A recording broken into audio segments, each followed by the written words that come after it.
Namaste, dear friends, disciples, and devotees. Welcome to our Evenings with Sraddhalu, number 248, and a very important evening on Iran and Pakistan. Namaste, Sraddhalu. Namaste, Narad. We're taking on a very, very important subject. Yes. It's not only topical because of the ongoing war between Israel and Iran and the recent near war between India and Pakistan, but it's also extremely important because of the place and potential that Iran has, which we discover from Sri Aurobindo's writings. It also gives us a view of the tectonic shift in the Middle East. That is one of the many consequences of the recent US election of Trump coming to power, and in India, Narendra Modi coming to power. So this is the broad sense of the importance of the topic. For those who are not familiar with this theme of current affairs, I would like to remind you that we began this theme sometime last year, and the first of the series was in the evenings with Sraddhalu 172. And over the first 5 particularly, we laid a broad base of a deeper understanding of global events from a spiritual and evolutionary perspective, particularly in the underlying context of the battle between the darkness and the light. It's a struggle that is going back many millennia. It's not something new. But we had a sense of how things have developed over centuries, how these forces and powers organize movements spanning many centuries. Our human lifetime is too small to appreciate that there is actually a plan that goes back 1,000 years or perhaps 10,000 years. But the plan is not held by the human beings. It is held by the forces and the powers who manipulate the human beings. We saw particularly in those first 5 episodes, for those who have not seen them, please do watch them. It will help you better understand this discussion. We saw how these forces also organize collectives, human collectives, sometimes secret societies, both for representing the powers and interests of the darkness as well as the light, and individuals, and sometimes individuals who inspire entire movements of awakening or the contrary. We looked at examples of disruptors who are human beings who may be conscious of their alignment to the light, who may disrupt the well-laid plans of the darkness. Sometimes they may not be conscious, but simply because of what they represent, they may change and massively destabilize work of many centuries, again, both positively or negatively. And then there are those conscious instruments, both for the light and the dark.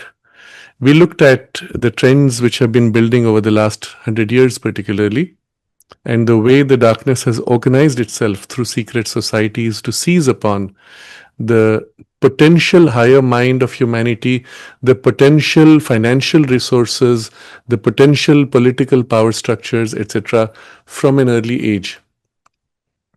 We looked also at the broad sense of trends and the play of forces behind events. So this is our purpose in this resumption of the series also. Perhaps we will have 2 or 3 sessions looking at some important shifts that have taken place.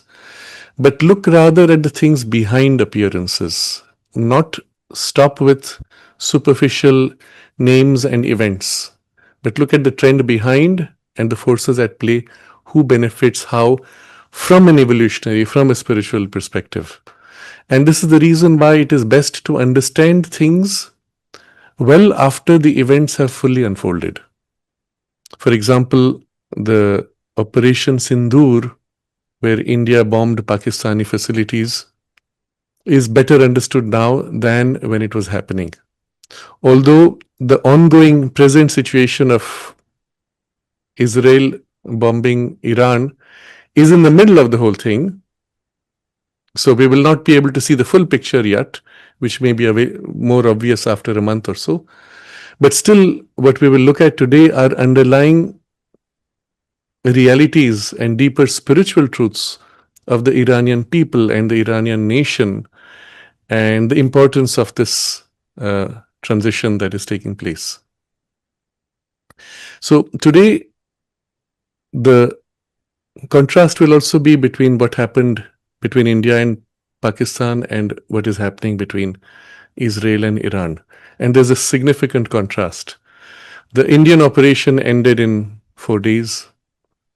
Israel's operation is already more than a week and sees no sign of abating, and for reasons that we will understand better, and the work that needs to be done through that. So first we're going to step back and look at the underlying civilizational trends behind this space that we call Iran. As you know, traditionally it is not Iran, it is Persia. Sri Aurobindo and the mother more accurately describe it as Persia. Occasionally Sri Aurobindo refers to Iran. And the moment you say Persia, the picture is very different. Iran is an Islamic nation. Persia is non-Islamic. It's much more ancient, even more ancient than even the appearance of Islam, and is an elite civilization well before Islam appeared on earth.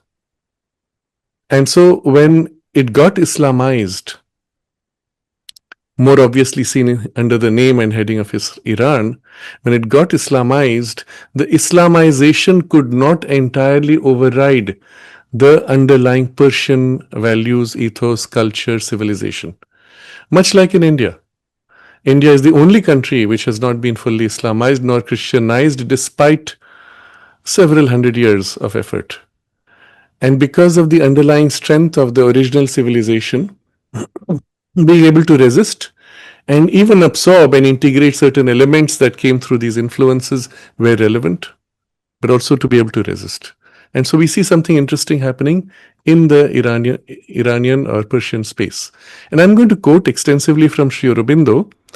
I was surprised at how much Sri Aurobindo has to say about this, and it took me a little too much time to put it all together, and I don't think I could do all. So I just picked what would be essential for us to understand. First, what are the civilizational distinctive features, but also how they relate to the current problems in Iran. That is the exaggerated dominance of Islam and the extremist form of Islam that has seized Persia. Sri Aurobindo, I quote now, there will be many quotations, but first one he says, where he's talking of the old ages, old times, and he speaks of India first. We see a very wealthy nation with organized guilds of artisans, a flourishing inland commerce, a large export and import trade. This is India. We hear of busy and flourishing ports through which the manufacturers of India flowed out to Europe, to Arabia and Persia, and from which in those early times we sent out delicate cotton textures, our chintz, muslin, our silk cloth, silk thread, a fine quality of steel, indigo, sugar, spices, and drugs, diamonds, ivory, and gold. In return, we received brass, tin, lead, coral, glass, antimony, woolen cloth, and wines from Italy, and also specie and bullion. He speaks of Venice building her greatness on the gorgeous East, the link with India, and so on. I skip all that. But here, interestingly, flowed out to Europe, to Arabia, and Persia. Now, three names he has taken. Europe is, of course, a huge space. But Arabia and Persia, he takes as distinct spaces. He does not speak of other kingdoms in between. And here you see these are the three, let's say, civilizational focal points standing out. Europe being the farthest, and then Arabia and Persia. Persia is close enough to India to be heavily influenced by India, and yet has its own distinctive spiritual character. We look at the deeper now mystical dimension. And again, a different quotation from Sri Aurobindo, where he speaks of how the inward turn was due to the mystics in various early civilizations. Almost everywhere, an age of mysteries exists. And then he says, with their significant rites and symbols and secret lore. And now I quote, this took different forms in different countries. In Greece, there were the Orphic and Eleusinian mysteries. In Egypt and Chaldea, the priests and their occult lore and magic. In Persia, the Magi. In India, the Rishis. The preoccupation of the mystics was with self-knowledge and a profounder world knowledge. So here he is again pointing to significant civilizational spaces with a strong mystical dimension. India, of course, with the Rishis, Persia, Chaldea, Egypt, Greece. You don't find that in the rest of Europe. It's Greece. And from Greece, it spread to Europe. The next quotation is entirely from different places where Sri Aurobindo writes. This mentality and this subsequent tendency to create from within outward being given, it was inevitable that the unity of India, first created for herself, should be the spiritual and cultural oneness. It could not be, to begin with, a political unification effected by an external rule centralized, imposed, and constructed as was done in Rome or ancient Persia, by conquering kingdom or the genius of a military and organizing people. So here are two focal points, Rome and Persia, who do not go inside out, but they go outside in. They use the genius of military organization to dominate, to build an empire, to force an external unity, and then perhaps from there develop some deeper inner unity, or not. Rome and Persia. Now, of course, Rome, Sri Aurobindo has spoken of extensively because it becomes the basis for the whole Rome and Greece become civilizationally the basis of Europe. But here's another one, Persia, quite independent, where you have a similar tendency outside in. And just on the next to India. And that's very interesting because being neighbors with India, it goes completely the reverse, where India is the inside out movement of civilization. Persia is outside in with military dominance. And then with this contradiction, literally opposition, we will find something else which is common between both. So we come to another quotation from Sri Aurobindo. The historic weakness of the Indian peninsula has always been, until modern times, its vulnerability through the northwestern passes. So, you have the Himalayas protecting in the north, even on the east, and then you have all the oceans on the south. But this northwestern portion is the weak point. So, this weakness did not exist so long as ancient India extended northward far beyond the Indus. And the powerful kingdoms of Gandhara and Vahalika presented a firm bulwark against foreign invasion. So Gandhara is Afghanistan of today, Kandahar. But they had now gone down before the organized Persian Empire. And from this time forward, the trans-Indus countries, ceasing to be a part of India, ceased also to be its protection and became instead the secure base for every successive invader. So the Persian Empire broke away from India. It started with certain common roots. Sri Aurobindo, in fact, speaks of the Vedic deities being very much present in the Persian early teachings, and then the shift with Ahura Mazda, etc. Even certain names, Bhaga, he says, still was present with the same Vedic name. And then at some point it becomes this military organization with an outside-in priority, breaks away from India as if from that influence and values, and becomes the base from which attacks on India become possible. You must understand this insight is not just an event of the past or circumstances of the past, it is also circumstances of the present. In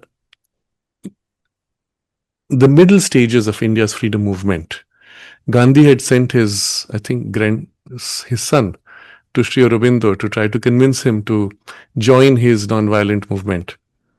And one of the questions the son posed to Sri Aurobindo, why don't you accept nonviolence? And Sri Aurobindo's response to him was, if there is an attack on India from Afghanistan, how will you protect India with nonviolence? And the fellow had no reply. Afghanistan, Iran, on the edge of India, were still a clear threat or a basis for launching invasions. And we have to understand the place of Iran and Afghanistan even today. The problem is Pakistan is now that base. It's come into the Indian space after the partition. That has become it.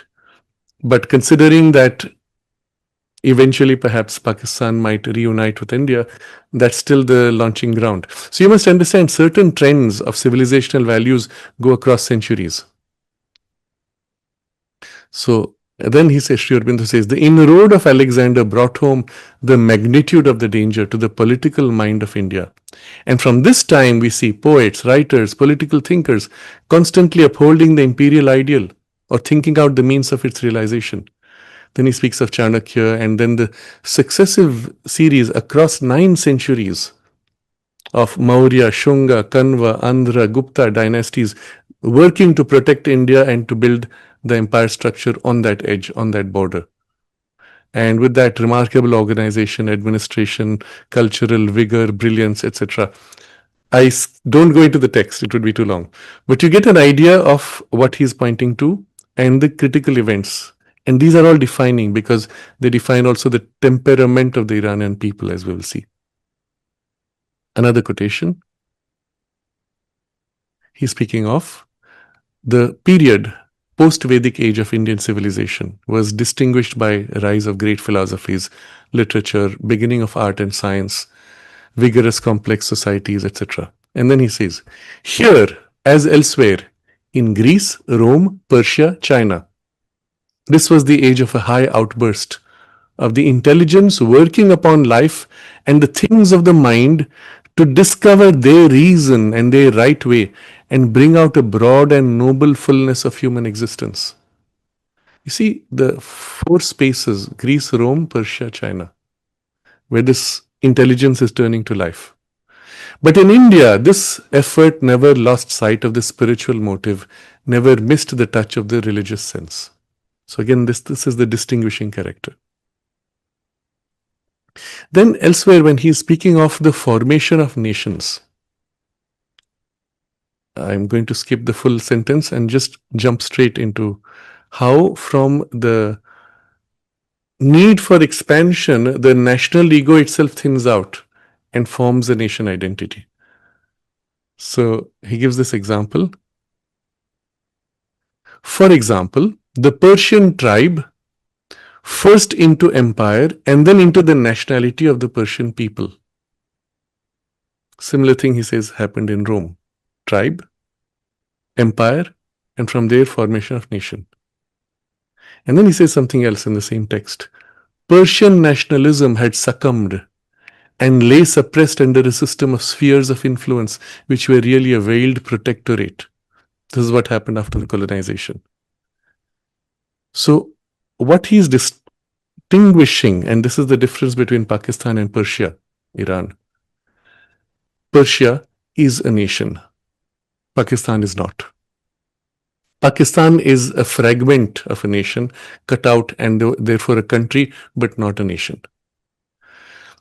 Persia can stand on its own, on its cultural identity and its civilizational values and its long history of that national identity. And so is able to face the world. It can also be hijacked, as has happened under the mullahs, but can stand on its own with its distinguishing character. Pakistan cannot. Pakistan, in fact, has no other identity except its Indian identity, because it is India, an arm cut out. And so when it stands up against this larger mass and overwhelming reality of India that already exists, how does it distinguish itself? It cannot. And if it doesn't distinguish itself, it'll ask, well, why are we separate? It would merge instantly back. In order to distinguish itself, therefore, it has to compete with India by either fear, hatred, anger, or some fake story of its separate identity. And this is the problem of Pakistan. Unlike Iran, which has no problem with India, Pakistan will always have a problem with India as long as it is kept artificially separate. And the same for Bangladesh. These are not nations, these are artificially carved out chunks, countries, we could say, but really of a part of the Indian civilization and nation. So here's a very big difference. And a lot of what is happening, you will understand also in terms of this distinction. Again, another quotation from Sri Aurobindo. When this democratic idea from Europe spreads into the world, Sri Aurobindo says this: the idea of the free democratic nations had practically triumphed in all of America and Europe. The peoples of Asia had equally accepted this governing ideal of the 19th century. And though the movements of democratic nationalism in the eastern countries, Turkey, Persia, India, China, were not fortunate in their first attempts at self-realization, the profound and widespread working of the idea cannot be doubted by any careful observer. So he points out how this idea has come and it has set already in these spaces: Turkey, Persia, India, China. Again, interesting, because Turkey has a distinctive character also. And he's showing how the ideals, the principal gifts from the French Revolution are settled here. And so deep inside the Persian civilization is this idea of a democratic nationalism. But there is also the domination of the king. And this is where the conflict happens and the basis on which Iran got hijacked. So we'll come to that shortly. So Sri Aurobindo again is describing how this unification takes place. The first difficulty would be the character and composition of this governing body when you form a nation. A problem beset with doubts and perils. In ancient times, it was solved readily enough in smaller units by the absolutist and monarchical solution with the rule of a conquering race as the starting point, as in the Persian and Roman empires. Again, the same two comparisons. In both cases, you have one conquering race which dominates and controls everything around which it has conquered. And that becomes the basis for the governance. But that resource is no longer as easily open to us in the new conditions of human society. Whatever dreams may in the past have entered into the minds of powerful nations or their czars and kaisers, the monarchical idea itself is beginning to pass away. After a brief and fallacious attempt at persistence and revival, almost it seems to be nearing its final agony. The seal of the night is upon it. This is nearly 100 years ago. So that monarchical idea, you had the Shah of Iran, eventually had to get toppled. Before that, of course, the Shah did some important things. But when it got toppled, there was not a framework on which the people could be held together. And that's when this extremist Islamic ideology took over, with the mullahs becoming the Shahs. So the problem is this: you have still the monarchical idea, which is very strong.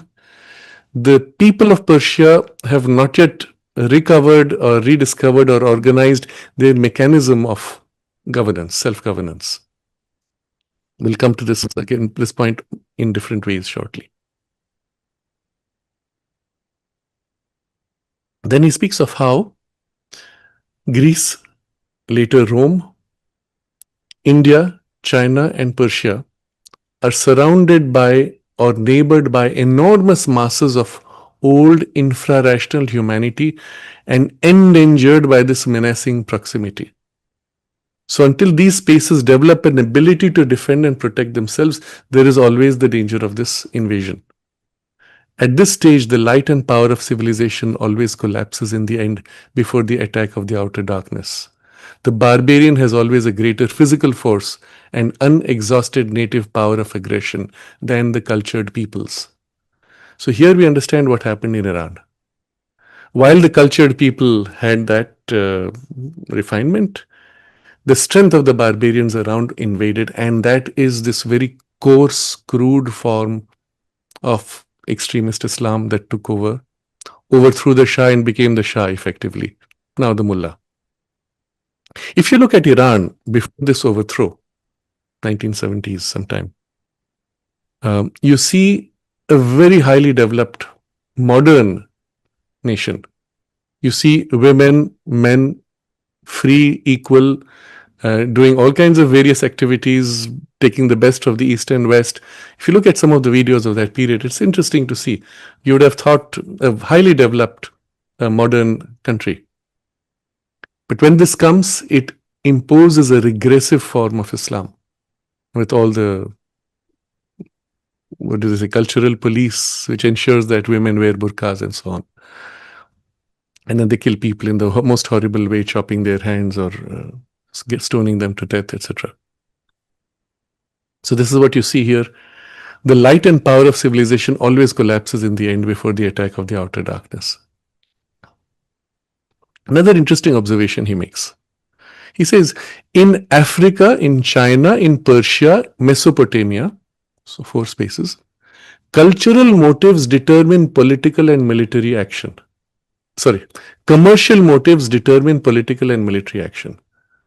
So the drive of why they take military action or political action is commercial. Africa, China, Persia, Mesopotamia. You see the profound insight he gives you. This is 100 years ago. It describes the China of today. So Mesopotamia is all that region of Iraq and further. And then in Africa, and of course now in Persia.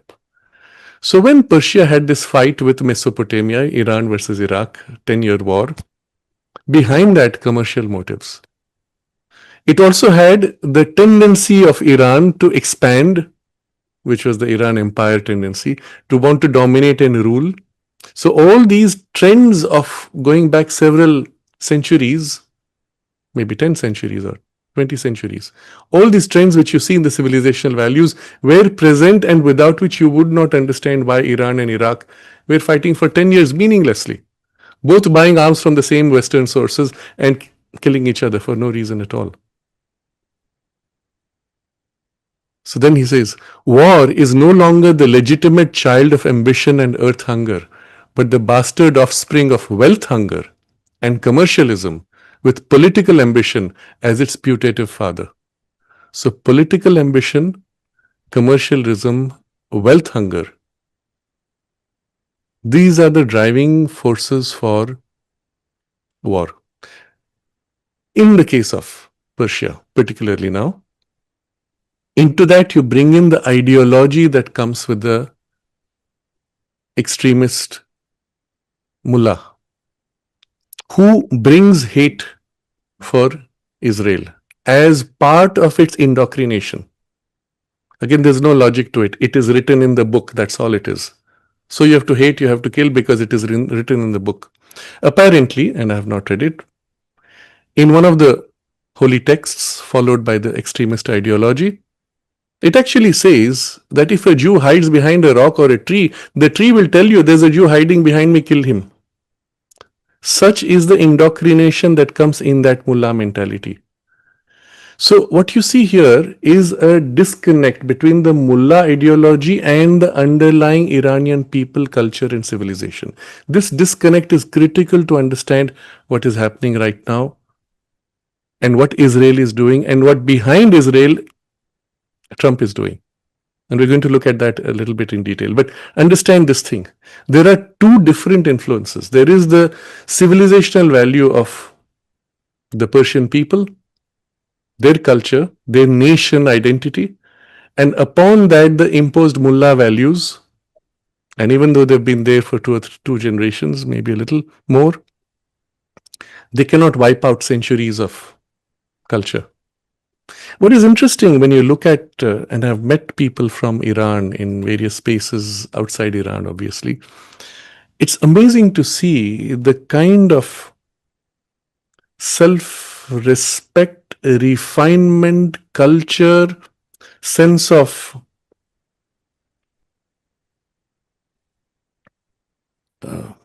dignity with which they stand. Some of them are refugees, some of them are not. Some of them are actually traders. I met one who was a head of a whole business sitting in Dubai, but Iranian, and you had this common. I met refugees, they had this in common. And among them, when you look at even their Islam practice values, very different from the more extremist form of Islam. So, one of the things which they would say is one life, one wife, one God. These were the three things. One.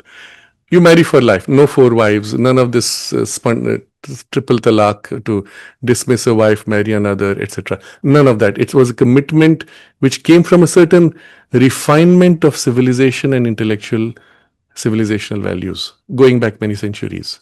And though Islam came in, it could not eradicate in the coarse form. It filled in, and there were elements of Sufism which were held, but nevertheless, it held its civilizational value. This is extremely important because if you have these two layers and they're very different, removal of the upper layer of the mullah extremism might just liberate the true value system of the Persian people. This is likely to happen if Israel can complete the present process. If it does happen, then you will see an Iran which will be very different. If it stops short halfway and does not complete that mission, it will be a relapse into the most crude and coarse form of the mullah values and might even delay this freedom. So we'll read a little more and then you will understand Sri Aurobindo actually tells you what the problem really is. So there's a longish passage I'm going to read from, but it will help you understand not just Iran, Persian space, but many of the countries in the East.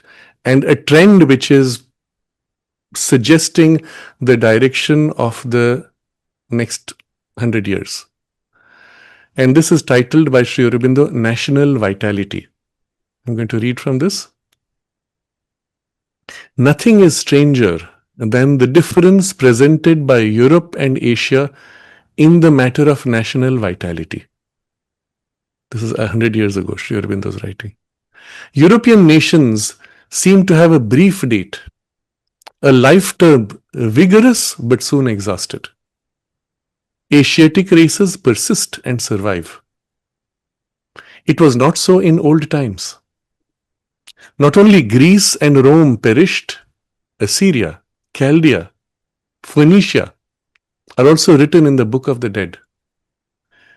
It's painful to see it that way. The real Greece, the real Rome, the real Assyria, Chaldea, Phoenicia, not present today. But the difference now seems well established.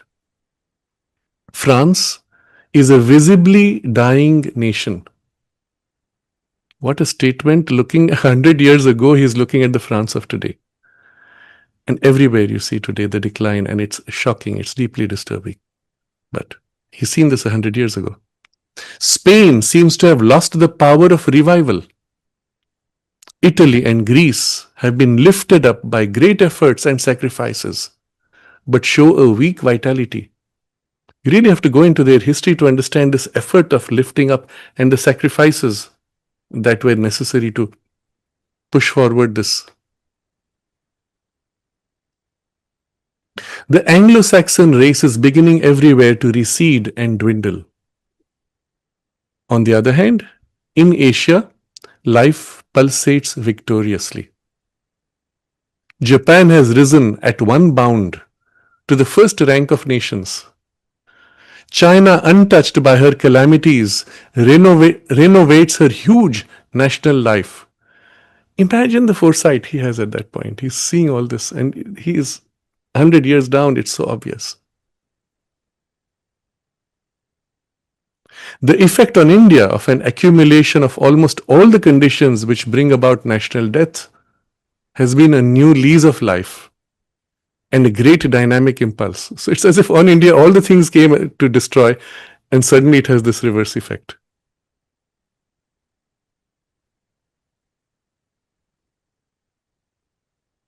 Of the Mohammedan races, Not a single one is decadent. Persia rises from her weakness, full of youthful enthusiasm and courage, though not yet of capacity. Interesting. And this is the Iran under Shah before the mullahs took over. And this is the underlying reality of the people. You have to understand. Arabia, in her deserts, surges with life. Egypt, after her calamities, is undergoing new births. As far as Morocco, the stir of life is seen. And today, Turkey, the sick man, has suddenly risen up, vigorous and whole. You'll notice even in the Russia-Ukraine conflict, the critical role being played by Turkey, by Iran, China, of course, India. And it's as if in the heart of Europe, these nations are playing a determining influence. It's interesting to see that.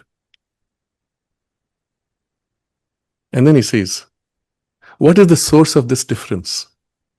Is it not in this that Asia has developed her spirituality and Europe has turned from it? Europe has always tended to live more in matter and in the body than within. And matter, when not inert, is always changing. The body is bound to perish. The high pressure at which Europe lives only tends to disintegrate the body more rapidly when the spiritual sources within are not resorted to for stability. So here he gives you the clue also, what Europe needs to do to recover itself. And with this insight, it's just in 2 sentences, he gives you the clue. You have also the means for correction of your own life, because let's put it this way, very crudely, very bluntly, everywhere in the world, including in the East and in India, we are imitating the European life or the American variant of the European life. And if you do not make for this correction, you have the exaggerated rapidity of disintegration of the body because of the high pressure of life. And when the spiritual sources within are not resorted to for stability, you will just disintegrate faster. Think about this, make the internal corrections. And now I come to the last couple of things which are the most mind-blowing. Here's a question somebody asks, I believe it is in the 1930s. Someone asks, if Mohammedanism will retain its present form and terms in the future, at present its only strength and faith is in the most orthodox section, which does not and cannot change even a bit. For the least change would mean the end of its formation, and in that it has sufficient force and faith. The problem of the orthodoxy of Islamism, for example, is this rigidity. What happens under such circumstances? Can it have a place in the supramental creation? Sri Aurobindo's reply. There is no place for rigid orthodoxy, whether Hindu, Mohammedan or Christian, in the future. Rigid orthodoxy, there is no place. Those who cling to it lose hold on life and go under, as has been shown by the fate of the Hindus in India and of the orthodox Mohammedan countries all over the world. It is only where there has been an opening to new light and inevitable change that strength is returning, as in Turkey and Persia. Interesting. Again, he is pointing to Turkey and Persia as spaces where this youthfulness, plasticity, adaptability have come up. But remember, this is 100 years ago, before the mullah culture took over Persia. The mullah overthrow, let's put it that way, mullah revolution. In the supramental creation, fundamental truth will always find a place, but orthodoxy means a clinging to narrow limitations. And limitations of that kind cannot exist in the supramental creation. All that is permanently true will be taken up into the creation of the future. This is 1932. So here's an interesting insight into what is happening in the Middle East. And wherever you see this hardened orthodoxy, you see also the diminution and the weakening. And so what is interesting in Iran, these 2 layers that I spoke of, the crust that has taken over and dominating in place of the original king's family is this orthodoxy, and that has ossified to a point where it has become untenable. Had this attempt to replace it taken place 10 or 20 years ago, it might have been premature. One had to, as if, wait for this orthodoxy to ripen out, to harden out, to be sufficiently coarsened and that it could be neatly chopped off to free the people. There's one quotation where he speaks of how when Asia has embraced an ideal, it always universalizes the ideal. So it's an interesting observation he makes. In the Christian countries in Europe, they'll profess the Christian faith, but confine the Christian ideals of human brotherhood to their own nation. And seen from Asia, that seems like so silly. I'm going to read the exact text. To profess the Christian faith and persist in confining Christian ideal of human brotherhood to one's own nation strikes the Asiatic as a monstrous hypocrisy. But this is in fact the reality in Europe. The same ideal now brought, let's say democracy in this case, brought into Asia is not just for their country, but it gets universalized. So he says, nor, as we have had occasion to remark before, has the ideal had to win its way into the heart of the Orient through a welter of its martyrs' blood, as has been the case with all the kinds of ideals in Europe. This is the secret of the willingness and readiness with which the monarchies of Asia are democratizing the constitutions of their country. Now you can see much later now, the same thing happened recently in Nepal, in Thailand. Suddenly, the king gives way to a democratic institution while still remaining king, but no more interfering the democratic process, protecting it. How could this happen? Well, that's pretty typical of Asia, and it didn't need martyrs' blood. It was just by an acceptance of the ideal, the willingness and readiness. And then he says, he gives this example, the period of English history dating from 1066 and ending with 1832, the Shah of Persia has had the magnanimity to summarize into a few years of Persian history. So 800 years, nearly 750 years of the struggle of English history were compressed into just a few years by the Shah of Iran, Shah of Persia, and established in Persia. That's the flexibility, adaptability available in some of these Asiatic spaces, to use Sri Aurobindo's phrase. It is therefore that the average Indian who has studied England's history and literature feels so extremely perplexed and is just now beginning to feel indignant at her strenuous and persistent refusal to give India that liberty which she has so prized all through her history. So this was in Sri Aurobindo's writings about while fighting for freedom. But you see, the Shah of Persia managed to do this in a few years, condensing 750 years of struggle of English history. Interesting. And then there's another text where he's speaking of the trends in the East.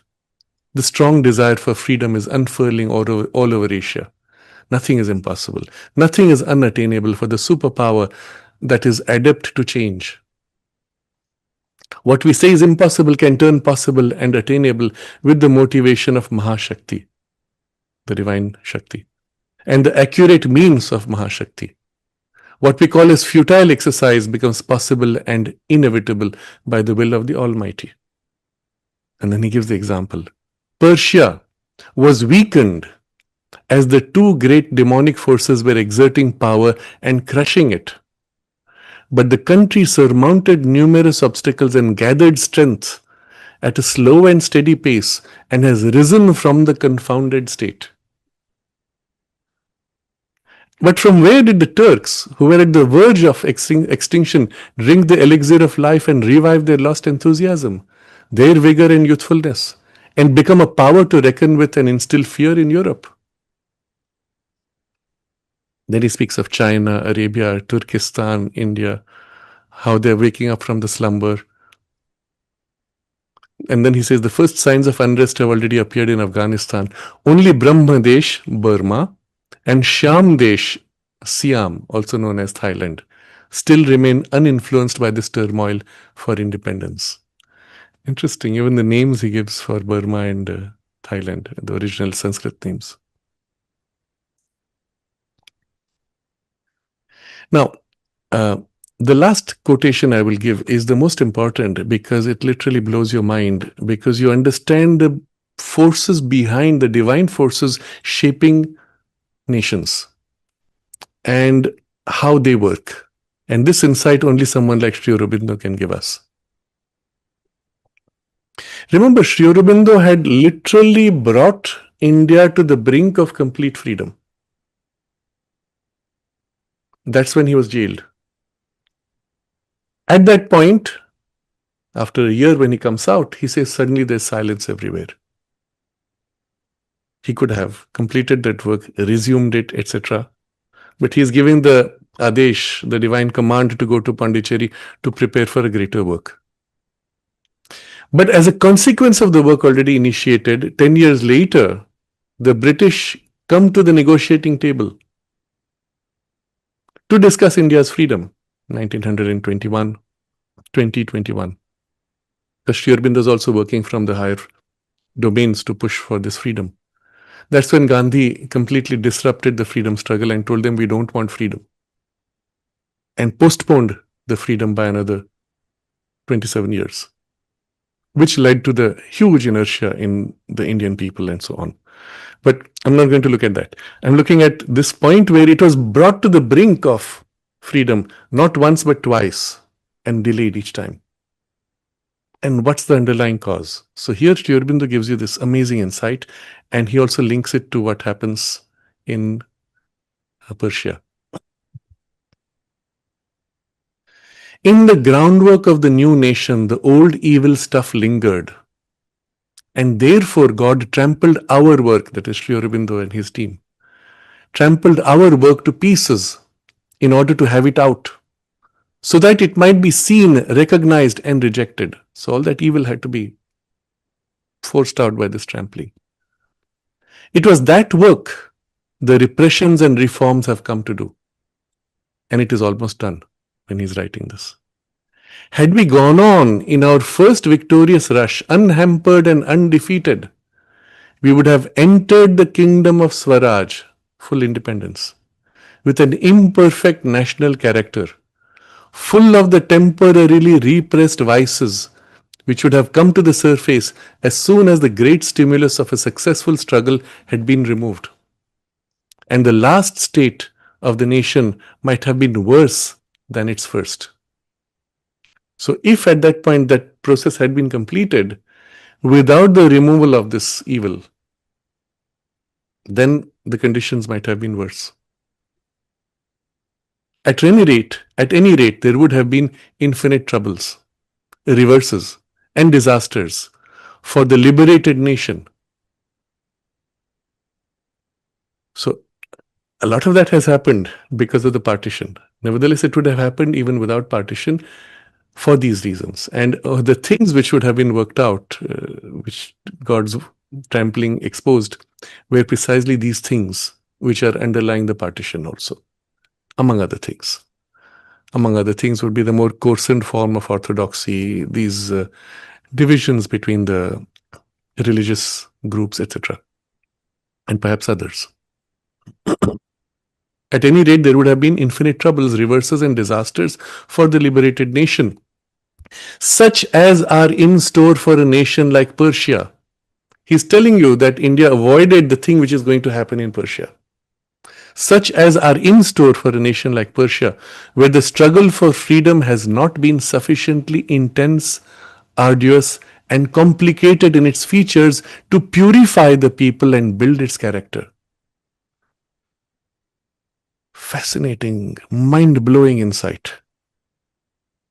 That for Persia, it got it too smoothly, too easily, and so there has not been enough intense, arduous, and complicated struggle to purify the people and build its character. If you understand this point, you understand why the Mullah revolution had to come and the struggle of the people to overthrow that. If they do, if they don't, they are doomed. If they do, they suffer. But through that suffering, through that struggle, through that arduous and intense and complicated effort, perhaps there will be the purification and the building of character. But it may not be enough to overthrow the mullah. It may need an external intervention to chop off the head of the snake, so to say. Think about this. And a lot of the reason for all this pain might just become understandable. It is well to have done with our troubles, Sri Aurobindo says. This is for India. It is well to have done with our troubles, reverses, and defeats before the end is gained, so that we may enter our kingdom pure and strong. We ought now to be able to recognize what it was that has made us fail in the hour of trial. For there can be no doubt that we have partially failed. To recognize the defects is to reject them. And with the will to rise, will come the means which will help to raise us. So I'm going to say all this still applies to India. This is really the struggle India is going through now. The spirit of the nation is rising again. Only it must be clearly recognized that the old outlets are not the right ones. Solid and thorough work, self-discipline by means of noble and orderly action. This is the path by which we shall arrive at a higher national character and evolution. So this is advice for India today. Solid and thorough work, self-discipline by means of noble and orderly action. This is really the formula for rebuilding of India. This is the path by which we shall arrive at a higher national character and evolution. Unlike Persia, for which this struggle, so much more is in store. What is in store is this troubles, reverses, defeats before the end is gained. And with this understanding, we can see why the Shah could be so easily overthrown, why the people could be so easily enslaved by a extremist Islam, although they follow an Islam which is much more Sufi or much more rooted in the deeper values that originally Islam would have tried to instill in Arabia and other spaces. And yet, this overthrow and even the suppression of the civilization by contrary values is somehow inevitable because of this reason, because of the insufficiency of the building of character, purification, and strength. And now we come to a point where this might just have been, it might just be ready for this overthrow. It's interesting also, I've quoted from Sri Aurobindo extensively, but the mother also has many stories from Persia in her Tales of All Times and other stories. Many stories, drawing as if from the deeper spiritual traditions of Persia, meaning it has a deep spiritual root, it has deep spiritual roots. Contrast this with Pakistan, which has nothing, which is not fundamentally Indian already. And so you see two very different cases and two very different results also in the war. Let's go back to what happened with India's war with Pakistan and then come to Israel's war. So what happened in India was that there were these repeated terrorist attacks. They've been going on for decades. It's not something new. Bulk of them focusing in the soft part where Pakistan has always had some influence, which is in the region of largely of Kashmir. Why? Because of Nehru's blunder right in the early days. Even that is not the true cause. You have to go back for that cause nearly 150 years, where large parts of Kashmir, which was a very Hindu, rooted in the Rishi tradition, to this day they speak of the Rishis, which define the Kashmiriyat, the Kashmiri tradition and its spirituality. And even they link it to Sufism, but they're Rishis. And they speak of the original Rishis. And about 150 years ago, a large number of converts, Hindus converted to Islam, came to the king and the priests and said, now that we are no more under this pressure to remain Muslims and we have always lived by the Hindu values, we want to reconvert officially and be called Hindu.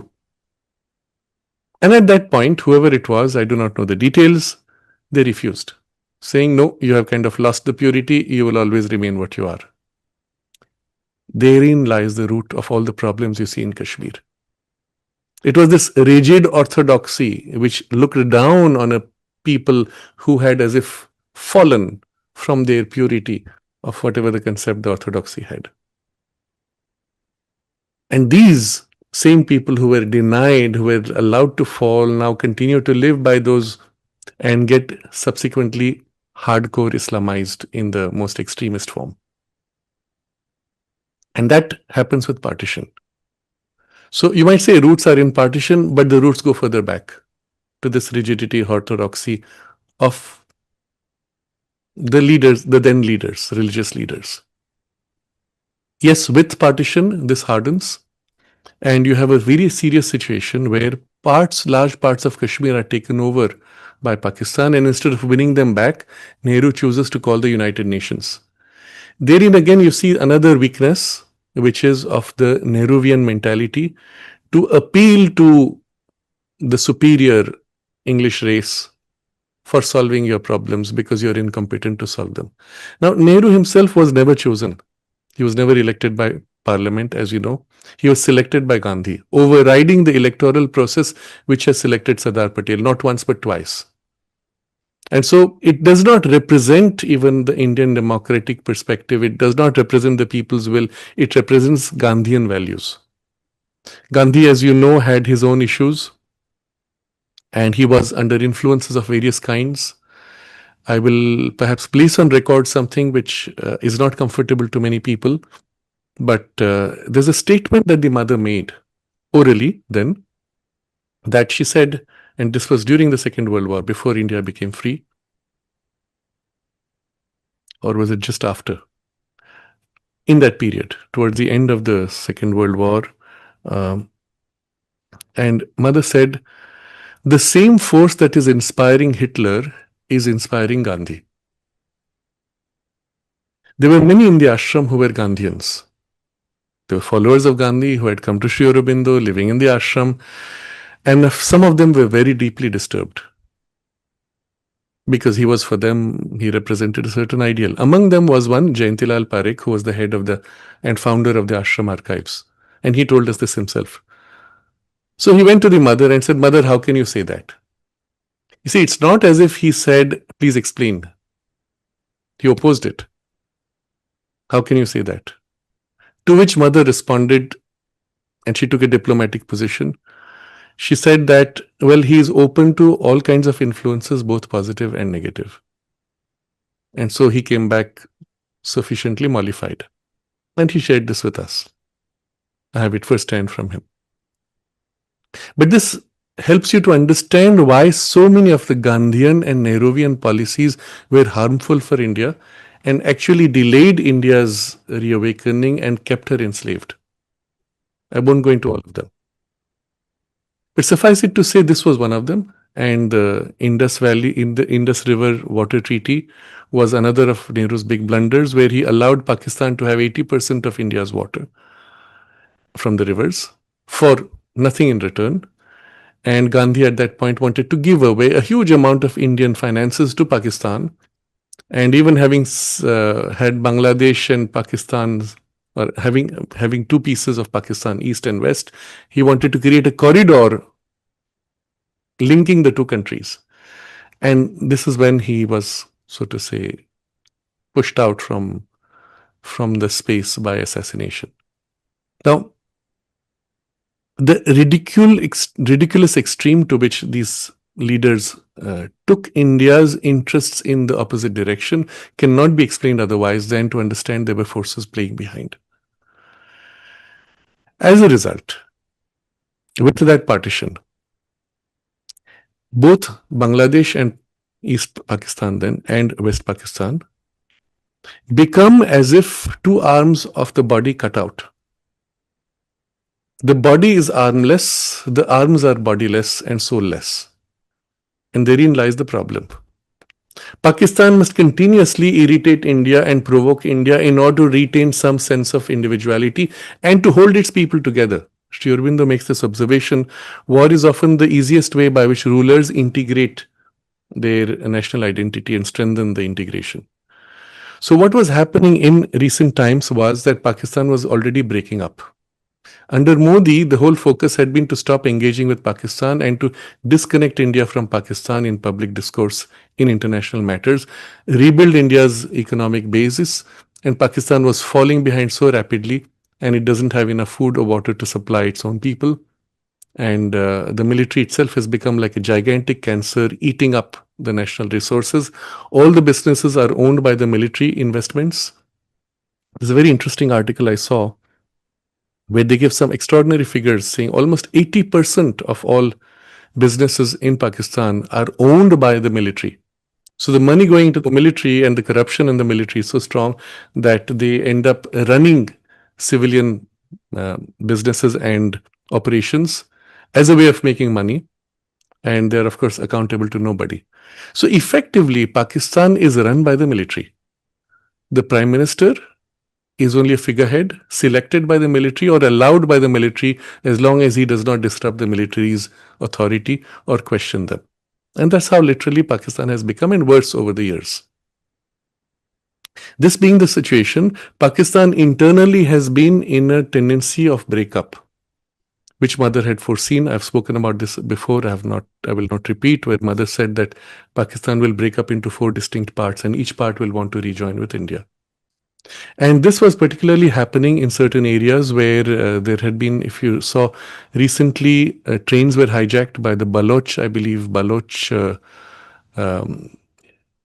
fighters for Baloch independence.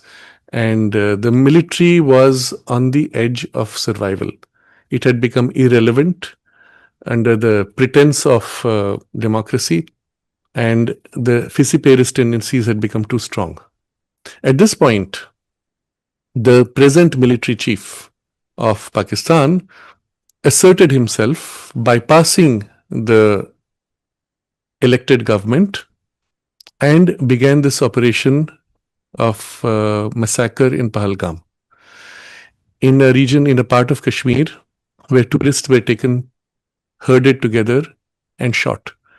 They were shot clearly on religious terms, which the existing media tried to suppress. This was one of those peculiar features of the Indian media, which is largely leftist.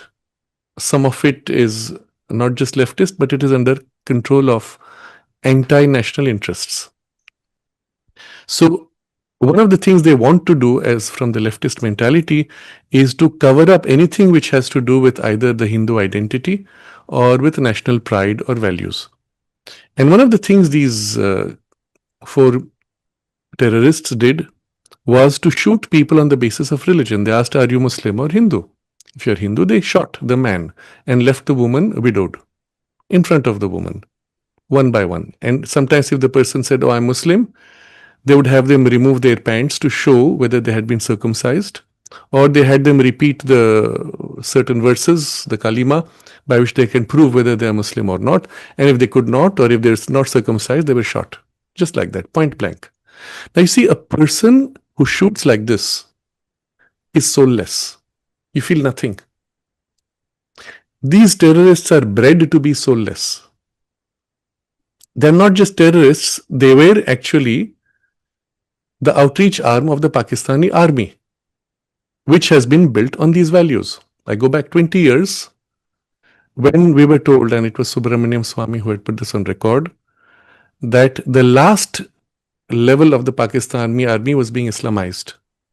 One more generation up and it would be totally Islamized in the most extreme hardcore Islam. So in that most extreme framework, they hate for the sake of hating. There is nothing left. So you can shoot like this and feel nothing. And the widowed women were told by, "Go and tell your Modi." So the hate was against Modi, the hate was against Hinduism, and it was a dominance of Islam over Hinduism. Now this fact needs to be understood. It's painful to face it. The media will never say it in such terms. The media went so far as to whitewash the matter, saying some people were killed, some tourists were killed. No, they were all Hindus only who were killed. There were some Muslims incidentally got shot But nobody was killed because he was a Muslim. They asked, "Are you Muslim? If so, you're released." So it was a very clear, religiously driven attack. Now you must understand it is exactly the same mentality at the top in Iran, in the Mullah control center, where parallelly, just after, literally a week or two after, the head of the Iranian Mullah, let's say, control system, made this statement asking all Muslims to kill American diplomats, politicians, or if you can't reach them, their family, their wives and children. Find the weak point wherever you can access, kill them. Why? For hate, no other reason. You have the same mentality between the two at the top. The difference is in Persia, the people are different, and there is this snake's head on top. In Pakistan, it is the entire military which is perverted, and the common citizen, non-military, are still Indian. You can't chop off the military as easily as it is in Iran. So there's a big problem there. Pakistan has a much more deeply rooted problem. And here it was the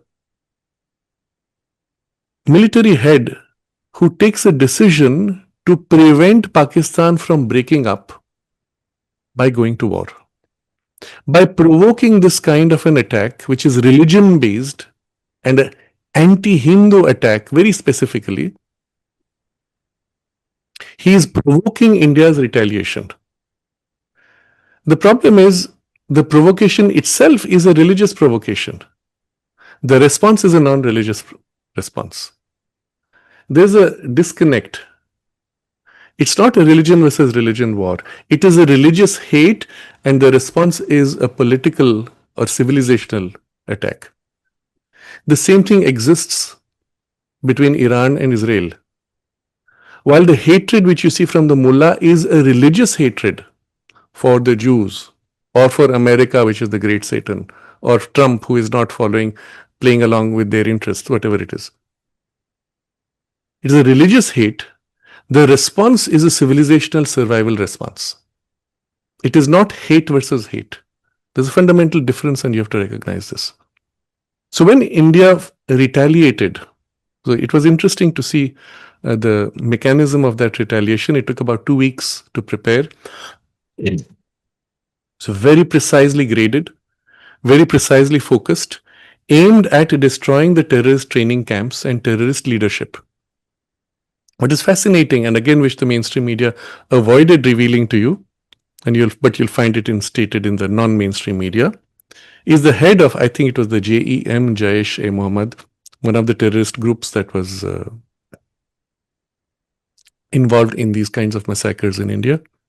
The head says his entire family of 10 people got killed in the precision surgical strike from India. And he's lamenting. He says, I wish I had died with them because they're all going to heaven because they are part of the jihadi war. I am left behind. He wants to die. You see here again the perversion of the mentality.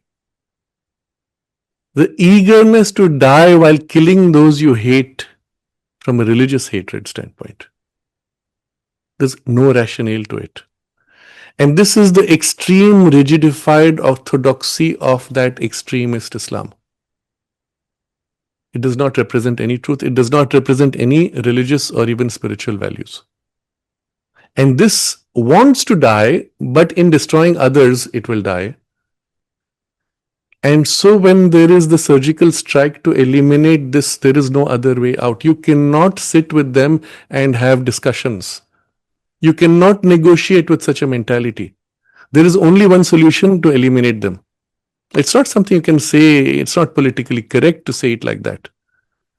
But if you understand the mentality and the way it is rooted in this hatred and destruction, and the mentality and the celebration of destruction, and the degree to which it is rooted in that belief, there is no other solution than to eliminate that mentality itself.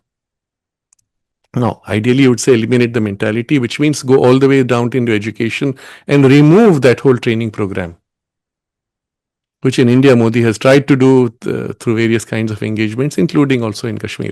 But It takes time. It takes a few generations. After Nehru's blunder and 3 or 4 generations of that indoctrination of that mentality, it's going to take another 2 generations, perhaps at least, to eliminate it.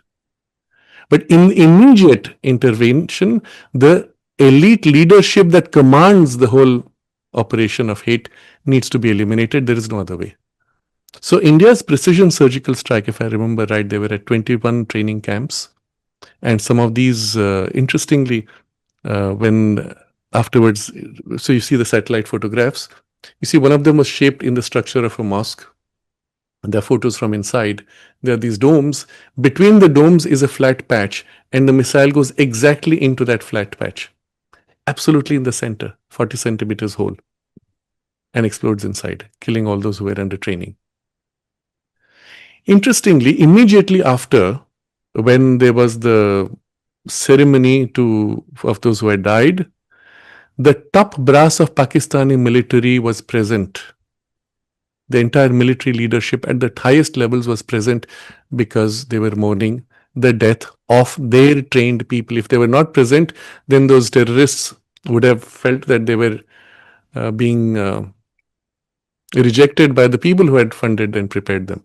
So in that moment, they exposed the fact that all these were just the proxy for a direct proxy war through terrorism by the Pakistani military. And it's the mechanism by which, in that attack from India, the present military leadership wanted to hold together Pakistan to prevent it from breaking up. You have to understand how important this is, because if this had not taken place, Pakistan would break up very quickly. By provoking this attack, they hope to delay the breakup, but they can only delay it. On the other hand, with this, once it is exposed that Pakistan actually lost enormously, the same vociferous tendencies might get amplified, and that's to be seen. So comes from Pakistan the response, using this as an excuse, oh, India has attacked us. No, it attacked only the training grounds. The military officially launched attacks on India. And these were not precision strikes. These were aiming at civilian facilities and religious structures. Again, hate all which are not Muslim. So they aimed at the Golden Temple, everything near the border, all the temples and religious places, and civilian cities, including Delhi, Bombay, etc. Fortunately, India under Modi had already put up this same protection mechanism which Israel has, 3 layers protection. Israel calls it Iron Dome. We had the Russian mechanism and the Indian, designed and developed in India. And the two together were enough to prevent all the drones and all the missiles from, practically all, from hitting targets. Effectively, Pakistan's counter was nullified. But that counter was followed by a stronger strike this time, because these were military attacks, not terrorist attacks. So there were stronger strikes from India to the Pakistani military facilities this time, which is quite amazing. And you really have to look at the details of what took place. Interestingly, India has not spoken too much about it. There were many rumors.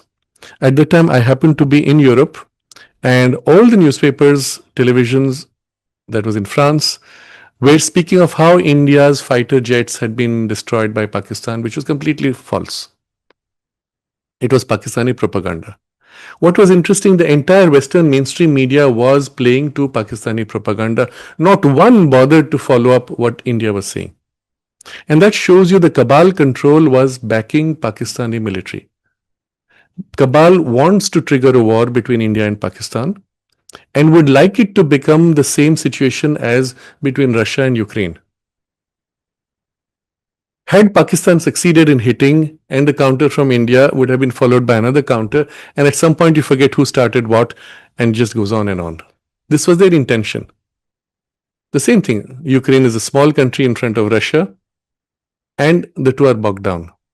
Pakistan is a small country in front of India, the two would get bogged down, and for them they will have one of their forever wars, which for the cabal is one of the goals. Start a third world war. And the difference, of course, is both Pakistan and India have nuclear weapons. So at some point that might just come into the play. I'm going to some detail in this because you'll see shortly, because of certain statements of Trump. Now, what is interesting is when India countered with precision strikes, using India's indigenously developed missiles. BrahMos were one of them. There were others fitted on European planes. The missiles, some of them were hypersonic, multiple times faster than sound.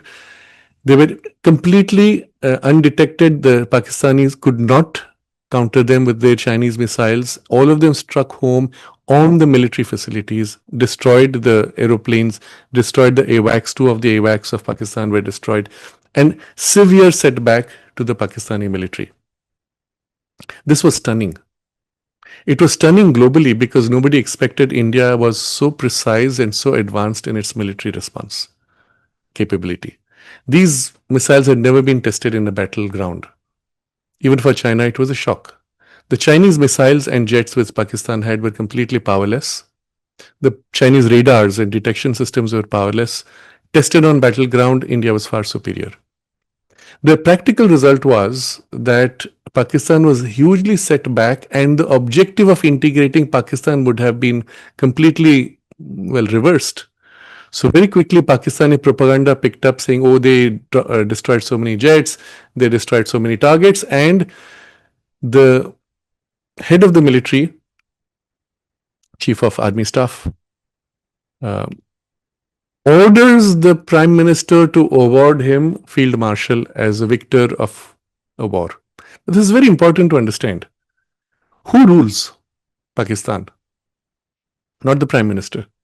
Is the head of the military. He decides who will be prime minister, or he decides whether the prime minister will stay on or be dropped. And you can see that in the history of Pakistan.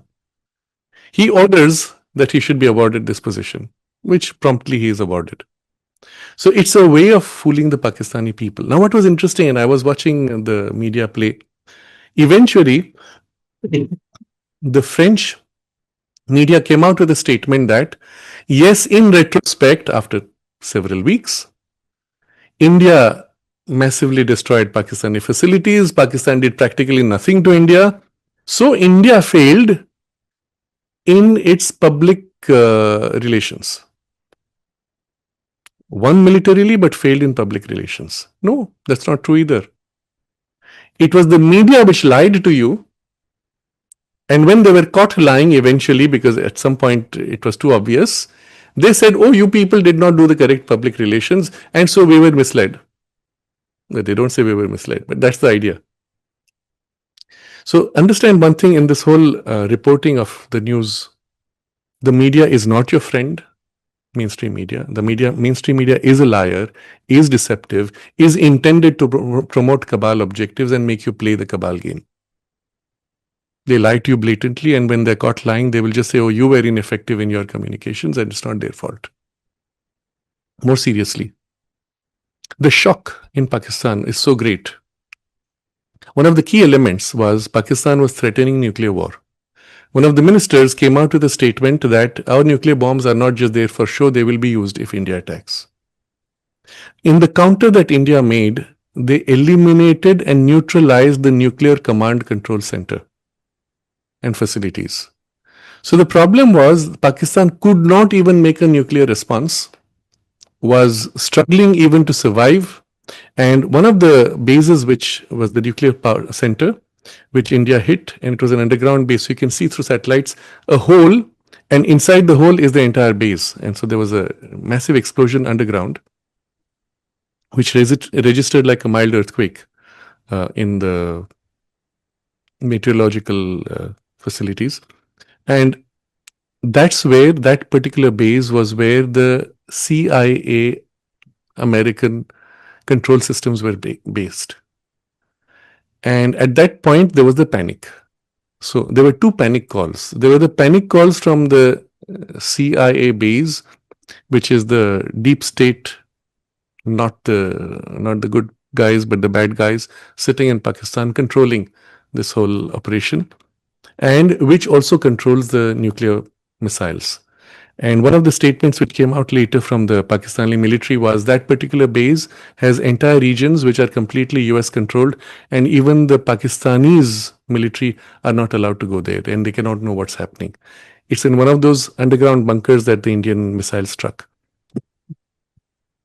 The result was panic calls going from there to the United States. And at the same time, when so much destruction was taking place, had this continued, there would have been practically nothing left of the military facilities. And it was still targeted at facilities, not people. The Prime Minister of Pakistan called up President Trump government, and asked it to intervene to rein in the military chief, because military chief is the de facto head of country and is not responding to them.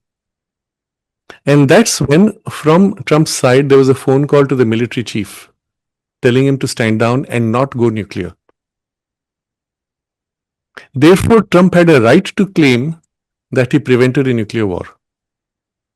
The problem was, again, the media and the leftist media in India used this to attack Modi, saying that Trump is claiming that he brokered peace. No, he never claimed that. He claimed he stopped a war. He claimed that by stopping the head of Pakistan, which is the military head, from escalating further by a direct threat. On the other side, when they spoke to the Modi government simply said, if Pakistan wants peace, let them tell us. And there's a mechanism which was already set in place for communication between the two. And it was already decided in advance, because even that mechanism has to go all the way to Prime Minister to get permission to stop. So it was already decided in advance that having completed this, if the Pakistanis wanted to broker peace, we would accept. So Trump goes back, or his government goes back and informs the military, now you need to kick your machinery in place and stop this, which is what happened, and the war stopped. But this is a point which is big difference between India and Israel. Israel did not stop short. We'll come to what Israel did. Israel did not stop short. If they stop short, the results will be far worse. India made a mistake, many believe, that we should have gone further and eliminated the entire military infrastructure and equipment, which for Pakistan to rebuild might have taken a decade or so, at least. Now, there are two views on this.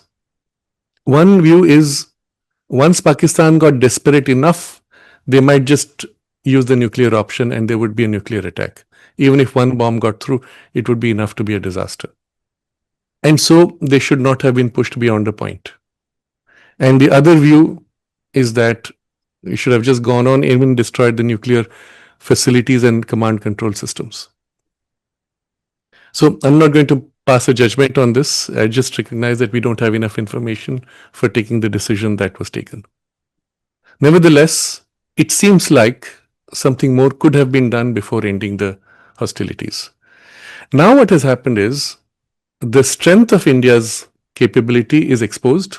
Perhaps I think even the Indian government might have been surprised at how effective its own armaments have been. China was shocked. Many who wanted to buy the Chinese equipment have no more shown interest in it and perhaps might consider buying Indian equipment. But Pakistan was the most setback and surprised. Now the whole process, and there were news items which were actually headlining saying that Pakistan is looking for a counter to India to destroy the BrahMos missile or to block it. Still, it will take them a few years to rebuild, but this time they will come back stronger. I'm going to point to what are the potential ways. This is the whole new dimension of warfare, which has been exposed by what happened between Ukraine and Russia. Ukraine sent trucks into Russia, deep inside Russian territory. And these were civilian trucks. Inside the trucks were drones. The drones came out of the trucks just next to the nuclear bases of Russia and attacked their nuclear planes, which under certain treaties with the United States, the planes had to be always visible to satellites. So they were parked in the open.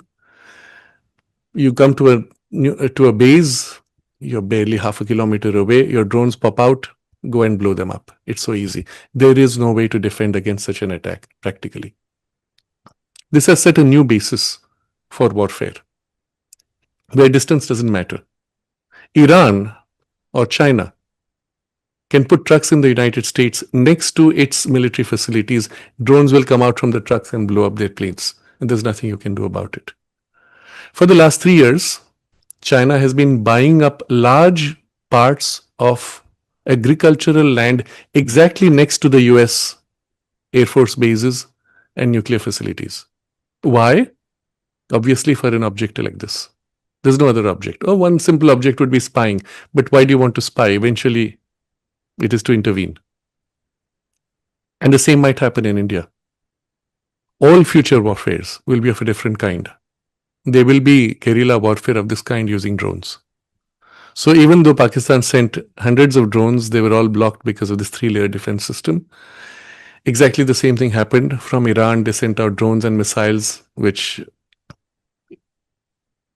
Israel was able to neutralize. So this I'm setting aside this discussion with Pakistan. But look at the future, it's going to be very different. And we come now to what happens with Iran and Israel. Not only Iran had announced the killing of American leadership and their family, they had also declared that they had started enriching uranium because US was not falling in line by negotiating, which Obama had done. So Obama had, under a certain treaty, which is still to this day secret, and the treaty was signed by him directly, bypassing Congress. Nobody knows what was in the treaty.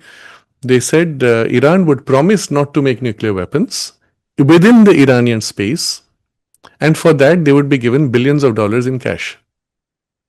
So there were plane loads of cash in euros that flew to Iran. I've mentioned this before, so I won't go into detail. On the other side was a promise that they would not make nuclear bombs in their space, but they could make it elsewhere. For example, in Syria or other nearby countries. And they had underground facilities where this purification of weapons-grade uranium was taking place. So at some point, Israel began this counterattack of which we have spoken already, where it attacked the Hamas leadership and used the bombs and walkie-talkies. But having eliminated the Hamas leadership, having eliminated the other, again, Iran-funded groups, you have to go all the way back to the snake's head, so to say, from where this whole program starts and operates. And so it was a question of timing now, when Israel is ready. Israel cannot do this on its own. It needed two things, the weapons and equipment, people it had. But it needed also intelligence, very advanced satellite intelligence, which was provided by the United States. Now, what is interesting in this attack, a few days before the attack, Trump says, oh, it's going to happen. We're trying to stop them from doing it. We have told them not to do it. And then Israel does it. So there's a hands-off position that the United States takes. And Trump says, oh, we are not involved. They did it without our permission. At the same time, Trump says they wanted to eliminate the mullah who's the head of Iran. And Trump said, no, unless he attacks a US facility, you don't kill him. And Israel follows. So who's behind the attack? Who is really in charge? And you see very clearly this is a move from the Trump government to clean up the situation in Iran and eliminate the deep state control, the cabal control of Iranian leadership. Israel is the front with all the intelligence and backing provided by United States government. But also, you see, Trump, he comes across, at least the way the media portrays him, as if he's boasting. But in that is his diplomacy. In that message, he said, if you ever touch American citizens or facilities, then we will knock out the top leadership of Iran. Until then, we don't knock it out. So it's informing the top leadership. You fight your war with Israel, do not touch us. Israel, interestingly, uses this by eliminating the entire military leadership, the Quds leadership, the guard, which were the elite guard protecting the top leadership, Republican Guard, I think they call them, eliminated their heads, targeted civilian spaces to eliminate 9 nuclear scientists, and obviously their home means some of their family members would have died. But all this within a few hours of attack, knocking out the entire infrastructure for creation of a bomb, including the people. There's a thoroughness, there's a precision. It's not reckless bombing. And there's a reception. So what they did was, through the series of strikes in the sequence, they first eliminated the command and communications, radars, etc. And the military leadership then went underground. They waited for them to go underground and then sent in the bunker busting bombs to blow them out while they're underground. So the entire top leadership was eliminated very carefully, very precisely. Yes, of course, you have civilian casualties, but minimized. But the head of Iran is left. Why? Because he is also the point of negotiation. So Trump came out with this statement that simply said, surrender fully and accept to make no nuclear weapons. That's when the war ends. He's negotiating on behalf of Israel. So whose war is it really? It's very interesting the way it was structured. At the same time, protecting American facilities and the American ships, missiles, everything is in place in the Gulf around, in the waters around, but waiting. So the question right now is really whether Trump will take that last step to use the bunker busting bombs to destroy the entire enrichment facility. Iran already did that. One of the things they did was they eliminated the power center, which is above ground, controlling the centrifuges. And when those are eliminated, suddenly the centrifuges spin out of control and break down. So apparently, according to intelligence sources, it will take 2 or 3 years at least for Iran to rebuild. But eventually it will rebuild. So the question is the destruction of the capability to produce nuclear bombs complete enough? And a lot will depend on what they receive as intelligence feedback. Based on that, perhaps you might have an intervention or not, because the US has the most advanced weapons which can penetrate deep into the ground and eliminate the entire infrastructure. But from the point they step in, there will be massive retaliation from Iran or its affiliates. And so it's a balanced choice how far to step in or not, and how much can be done through the proxy of Israel. The advantage of the proxy of Israel is that there's nothing to lose because they anyway hate Israel. And they've been attacking Israel. So it's nothing new. It's not going to get worse. It's already as bad as it can be. And so Israel takes the burden of eliminating the nuclear facilities of Iran. Now, what is interesting is exactly the same situation had occurred going back now 45 years ago, nearly 50 years ago, in the mid-1980s. At that point, Israel had approached India and said, Pakistan is on the brink of having nuclear weapons. We would like to bomb and destroy the facilities, something they had already done with Iraq's nuclear program. They destroyed it, and Iraq never recovered. And they were willing to do this on their own to stop Pakistan's nuclear facilities. At that time, Rajiv Gandhi was the Prime Minister. Rajiv came out with a statement publicly saying that they had made this offer and he had rebuffed them proudly to win points with Palestine and other so-called Islamic countries. Nobody gave him any points. Nobody gave him any respect. Everybody saw him for the fool that he was. Because first of all, something like this you do not publicly declare, because you give the game away. Now Pakistan is going to ensure that they protect themselves better. It's a surprise which was critical here. The only thing Israel had asked of India, they said, our planes can go and bomb the Pakistani facilities and finish the nuclear program. There'll be no more nuclear bomb ever in the history of Pakistan. But we don't have enough fuel to come back. So we need the Indian plane to refuel our plane so that we can come back. That's all. They won't even land in India. It's in the air. One of the Indian planes has to quietly go and refuel and come back. Nobody would ever know India was involved. And he rebuffed this, and you see the consequences now, 45 years later. So there are massive implications for decisions made for which, when the leadership does not have the maturity, does not have the vision, you can pay very heavily in the future. And this is one of those very fine balancing points, whether India should have done more or not. Well, the consequences we will see. But as far as Israel is concerned, they will not stop short. That's very clear. They will complete the mission to eliminate the top leadership of the, let's say, mullah mindset. If this is properly done and completely done, it has the potential to free up the Persian people under whatever framework, under whatever name, does not matter. There will be a regime change at some point. What form it will take is difficult to see. If it was under cabal control, then they would want a chaotic form.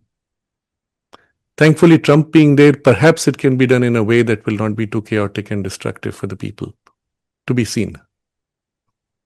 But all this I'm giving in a way that you can understand the play of forces and the positions taken, the apparent contradiction that you see between the Israeli prime minister and the US president, as if criticizing each other and as if being at loggerheads. No, they're not. They're playing a very clever game.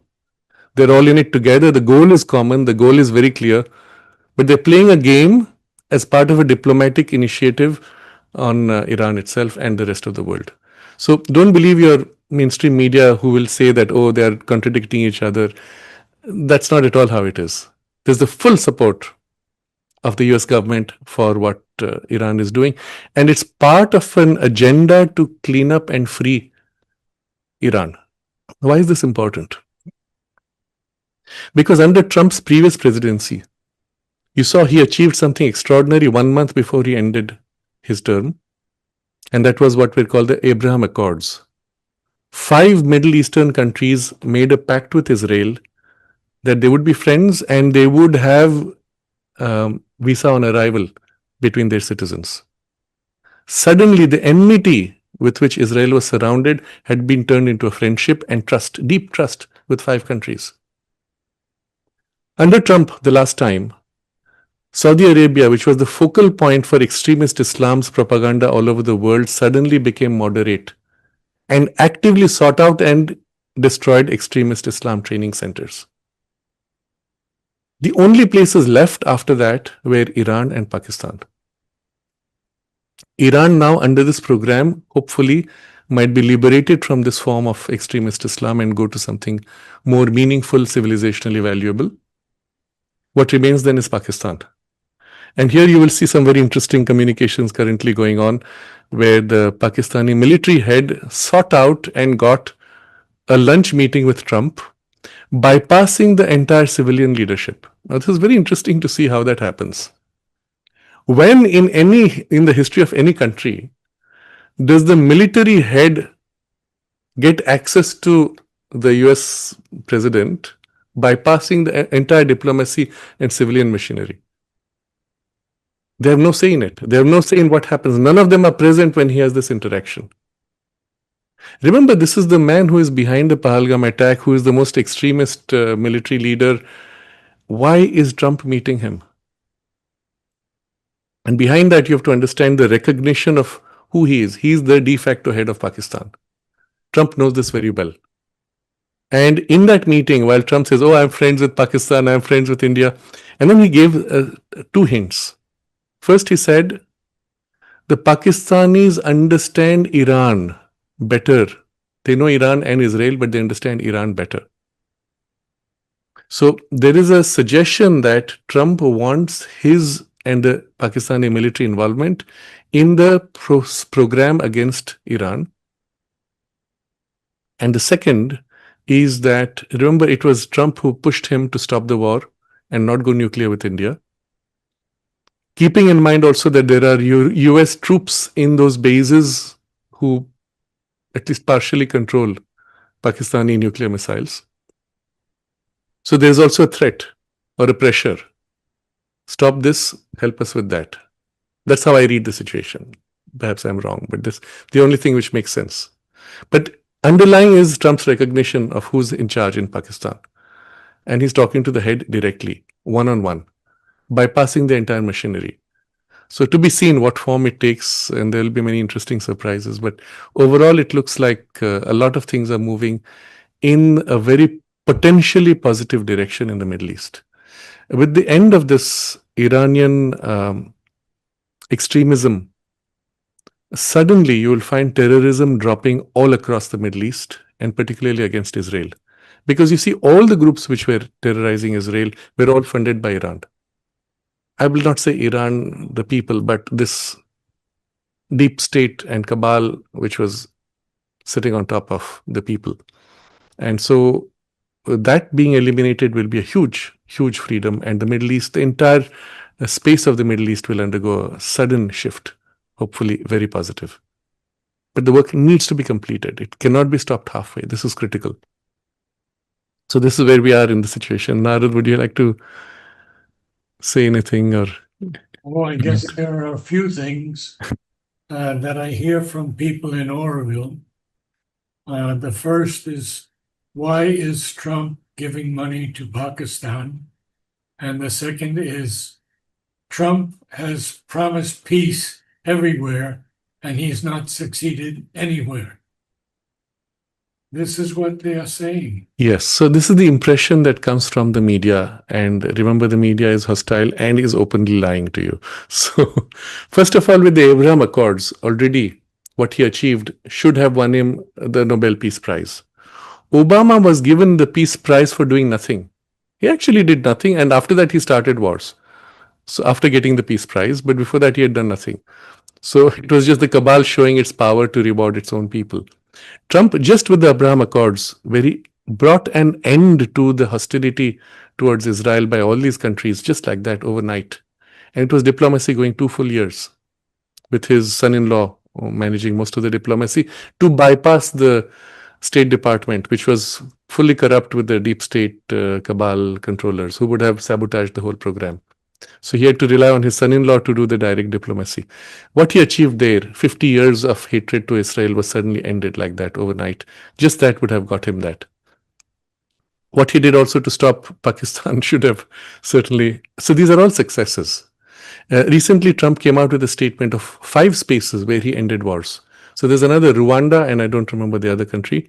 He brokered peace. They're about to sign the deal now. Everywhere he has intervened, he has got peace, with the exception of one, which is Russia and Ukraine, where he said he would finish the war in 24 hours. Well, he has not been able to. Now, there's a whole backstory to that. Perhaps we can keep that for another discussion. But everywhere else, wherever he went, he stopped wars or brokered peace. And he's been very successful. The question now is, why money to Pakistan? So the money which everybody is complaining about is $1 billion loan from the World Bank, which India tried to stop, could not, and World Bank gave the $1 billion loan anyway.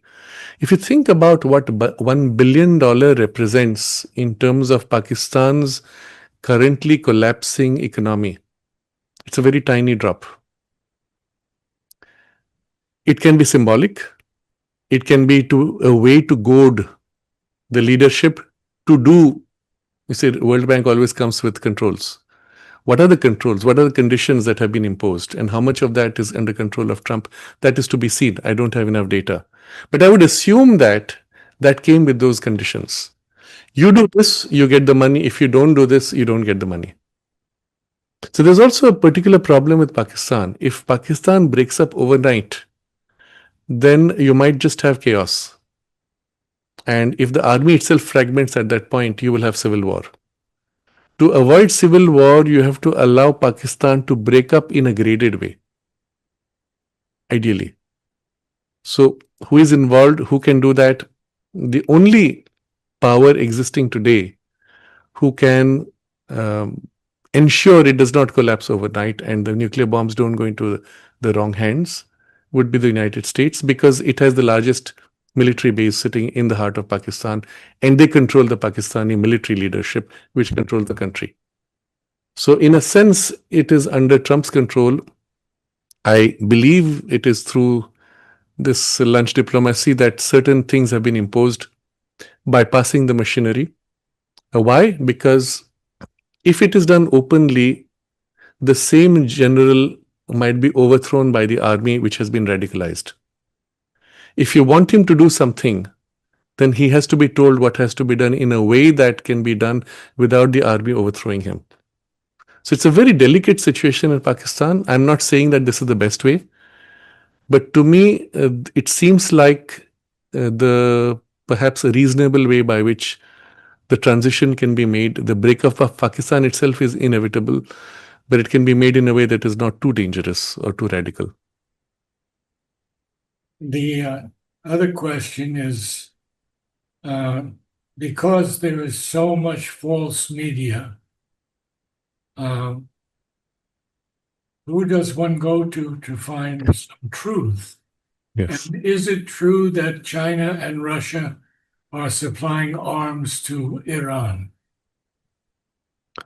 Yes. So China is definitely supplying arms to Pakistan. Two reasons. Again, it's similar to the Russia-Ukraine situation. China has missiles and planes which have never been tested in combat in actual warfare. For the first time, they got tested during Operation Sindoor and they failed.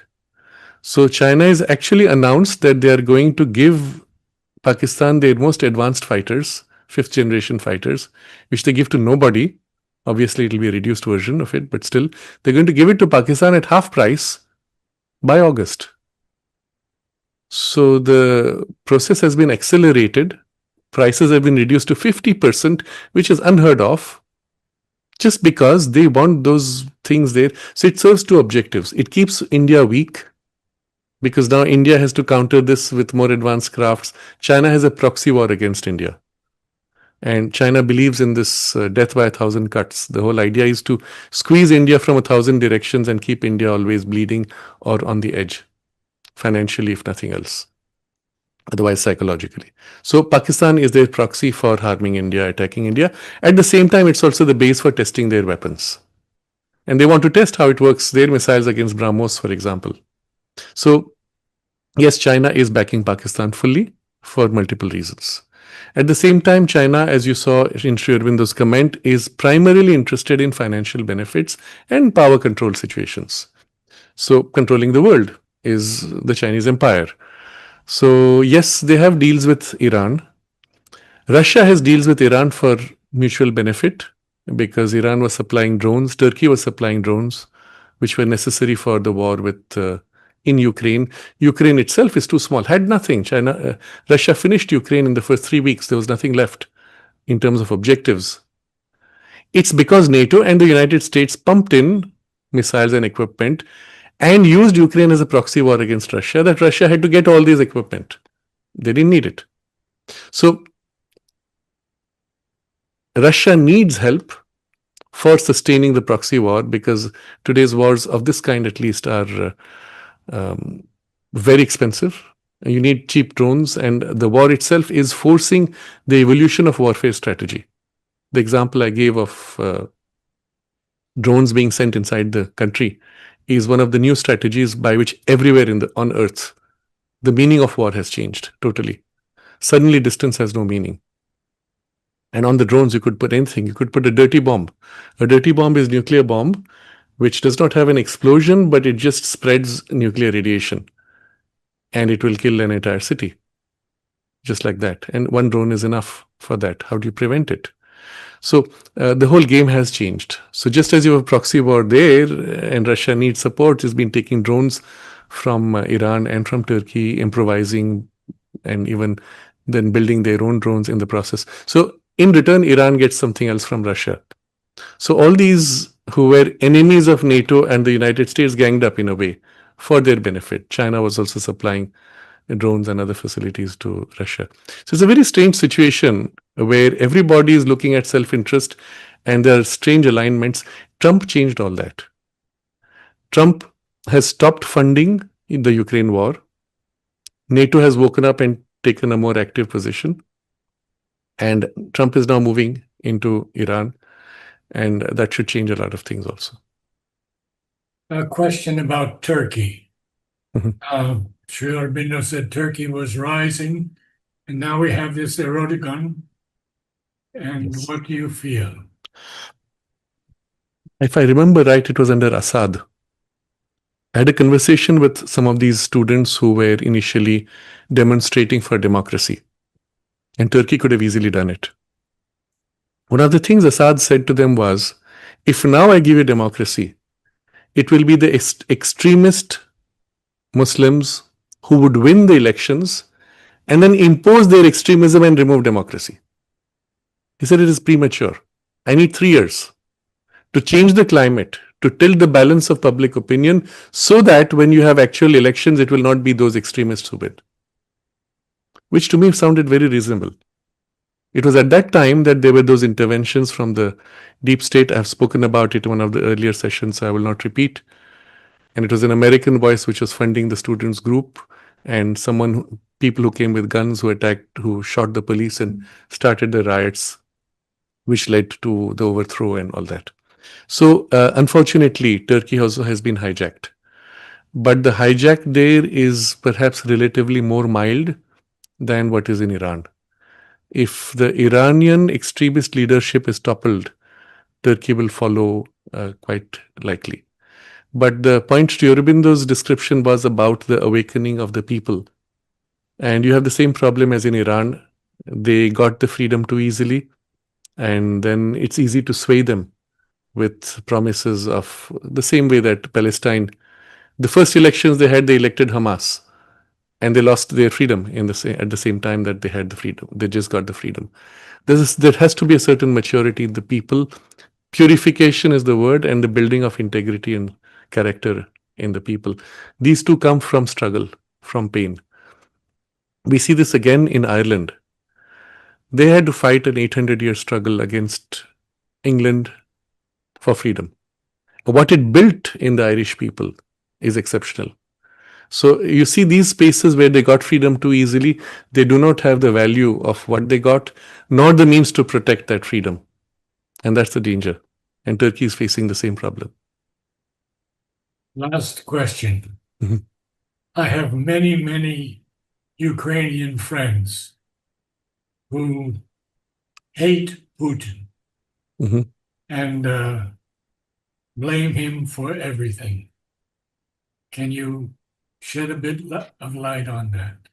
A lot depends on which newspapers or television channels you watch.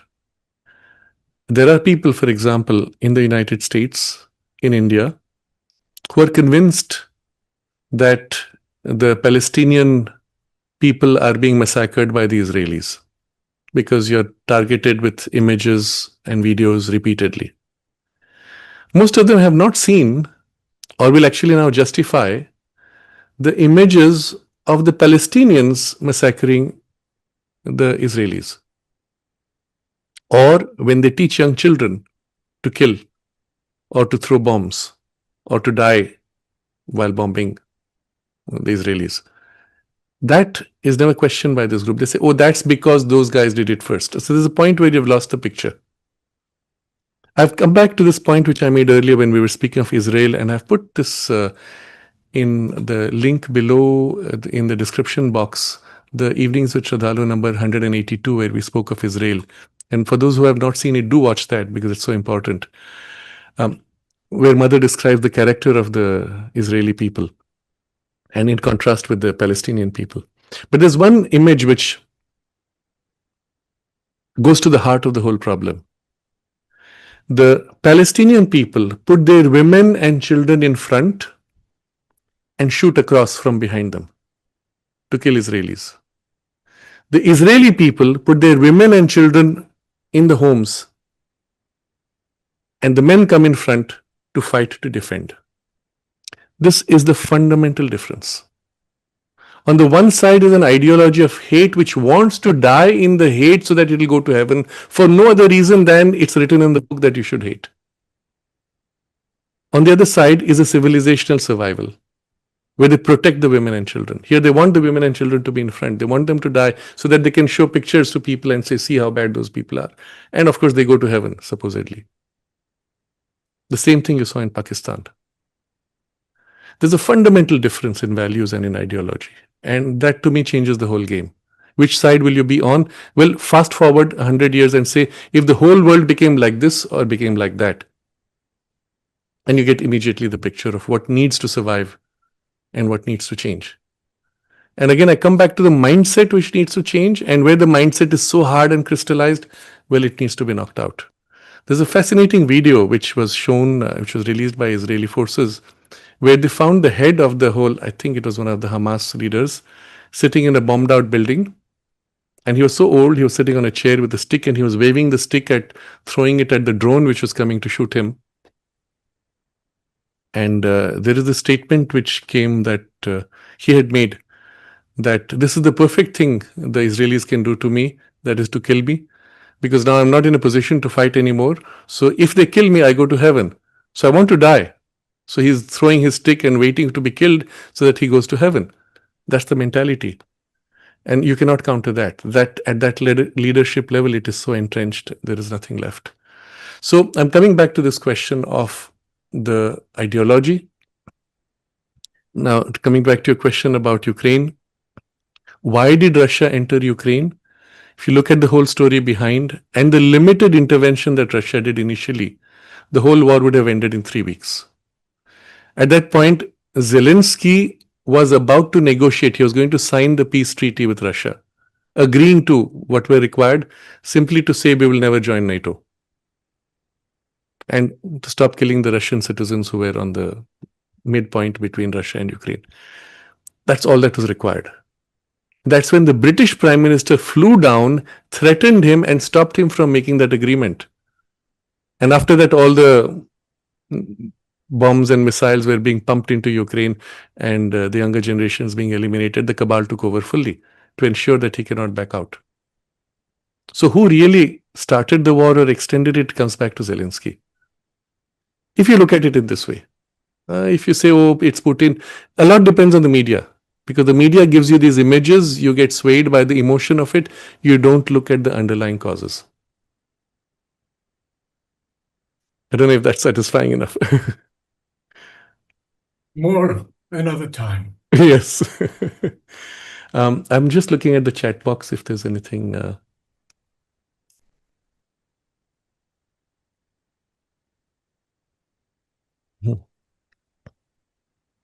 Yes, so Jessica says the Hanging Gardens of Persia were one of the 7 wonders of the world.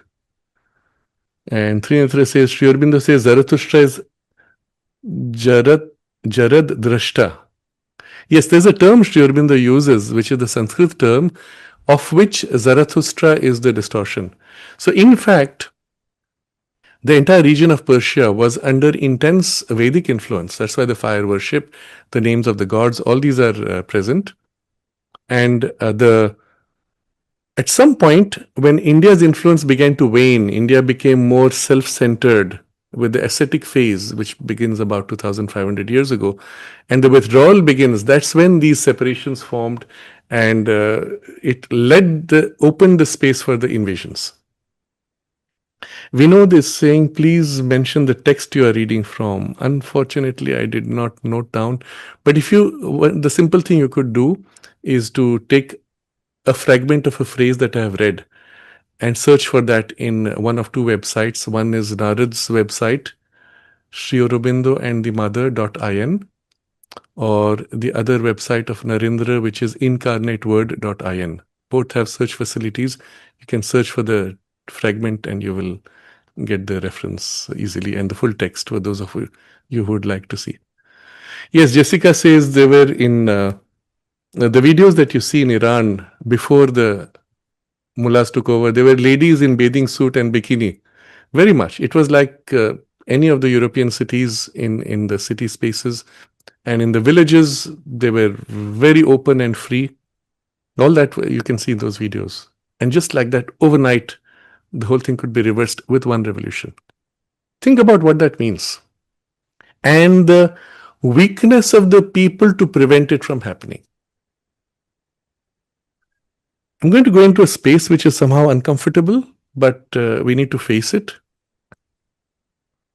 When Palestine elected Hamas leadership, how many stopped to think of what Hamas represented and what it would do to them? Most probably they did not, and they would just have gone with the passion of the call that came with whatever ideology was given to them.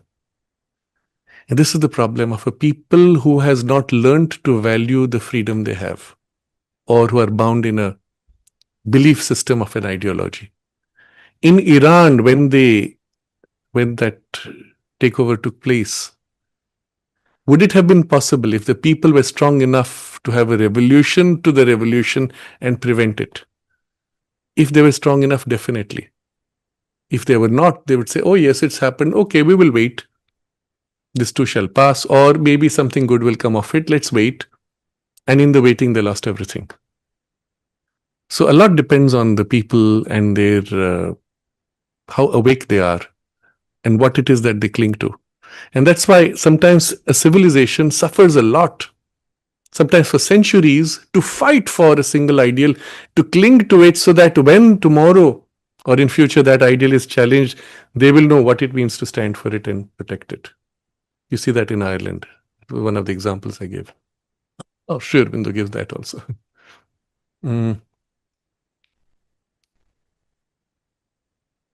So Anupam says Sri Aurobindo sent a delegation to stop the division of India and Pakistan, knowing it would be rejected. Can you please explain? So yes, Sri Aurobindo had sent at that point one of his trusted disciples, who was also politically savvy, Doraiswamy Iyer. He was sent as an emissary to Gandhi with a letter from Sri Aurobindo explaining the reasons why he should accept the Cripps mission and that it was the last chance to prevent division of India, to prevent partition of India. So everything was given in writing and certain orally messages were given. Gandhi rebuffed it in a very crude, insulting way, effectively saying to go and tell Sri Aurobindo to mind his own business.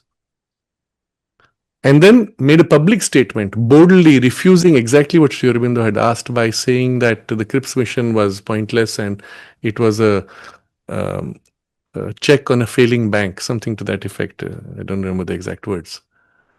And because he was the de facto leader, what he said, people followed. Again, it comes to people. And there were people who disagreed with him. But because he was the respected elder, they kept quiet.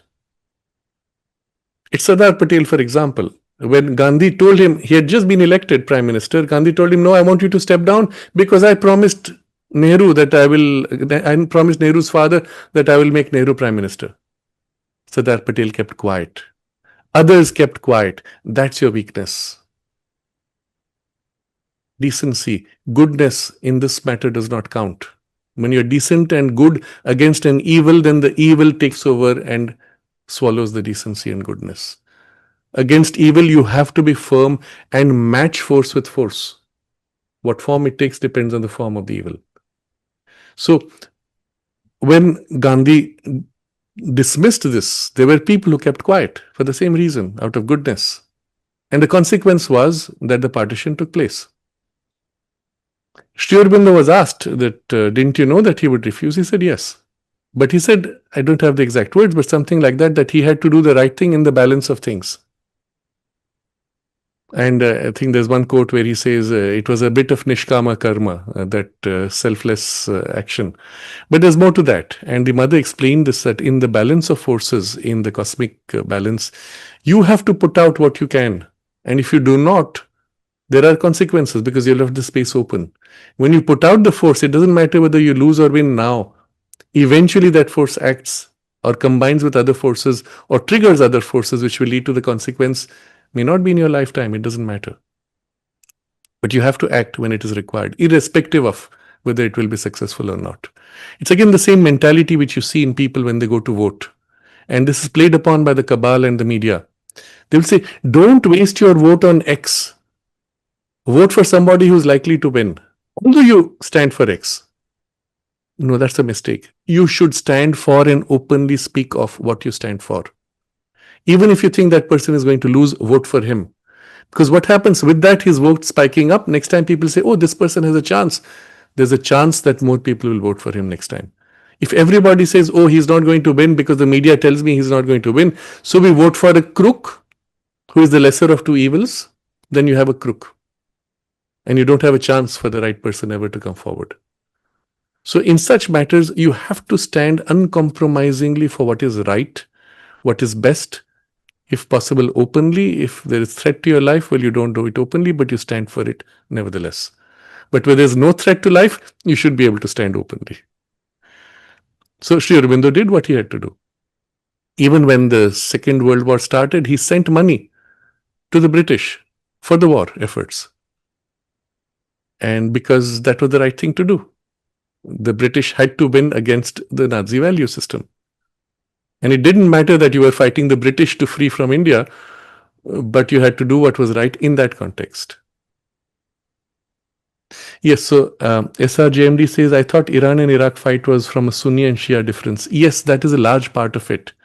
So again, there's no rationality there. It's about the belief system, ideology, and what's written in a book or in some story, which has no relevance. So certainly there's that part, but just that is not enough to understand what is behind the scenes. Behind the scenes were interests which were using both to keep both weak and to get the oil money to fund the arms dealers and certain countries who were behind the arms dealers. So they had, in this case, it was the cabal sitting in the United States and in Europe, which just kept selling arms to both.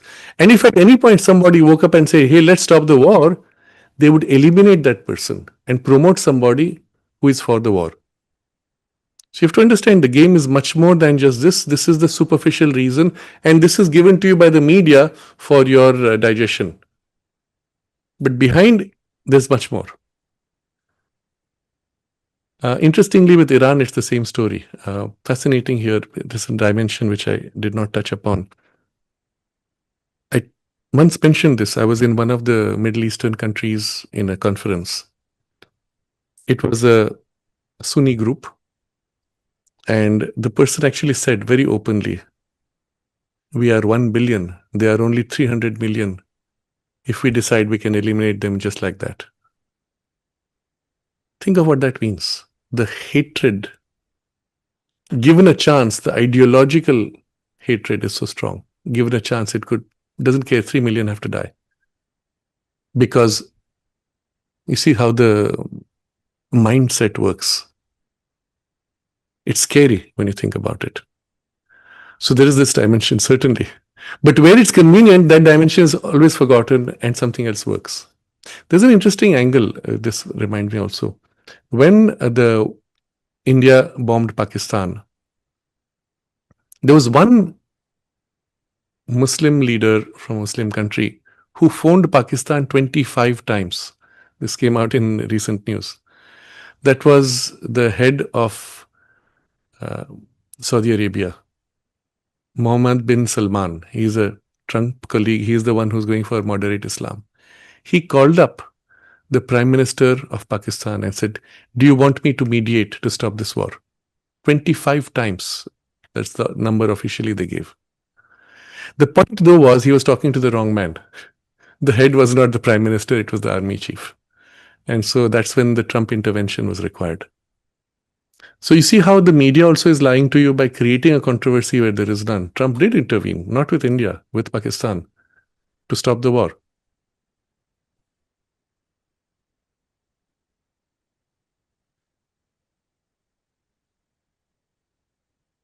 Yes, so SRJMD says Turkey under Ataturk was different from Turkey under Erdogan. The same with Egypt. So in Egypt also there was this takeover from radical Islam all across the Middle East, wherever Islam was weak, and there were Muslim countries, but Islam itself was not radical, and they were open countries. There was this force that came and destroyed. The excellent example is Saddam Hussein. Iraq under him was like Iran during the time of the Shah. And there was equal education for women and men. They were very advanced in the advanced sciences, in engineering, very forward-looking. And it was at that time under George Bush, George Bush, who attacked and destroyed Iraq. Everything went back to radical Islam. And then, of course, the ISIS came up, took over there. It was created under Obama. So the cabal does not want any country to live by higher values, and where it serves, you bring radical Islam, because it's a Muslim country, bring radical Islam to subjugate the people. If in India they could have done that, and they're trying, they're still doing, they would try to do that. Bangladesh, that's what you're seeing. It's radical Islam which has taken over.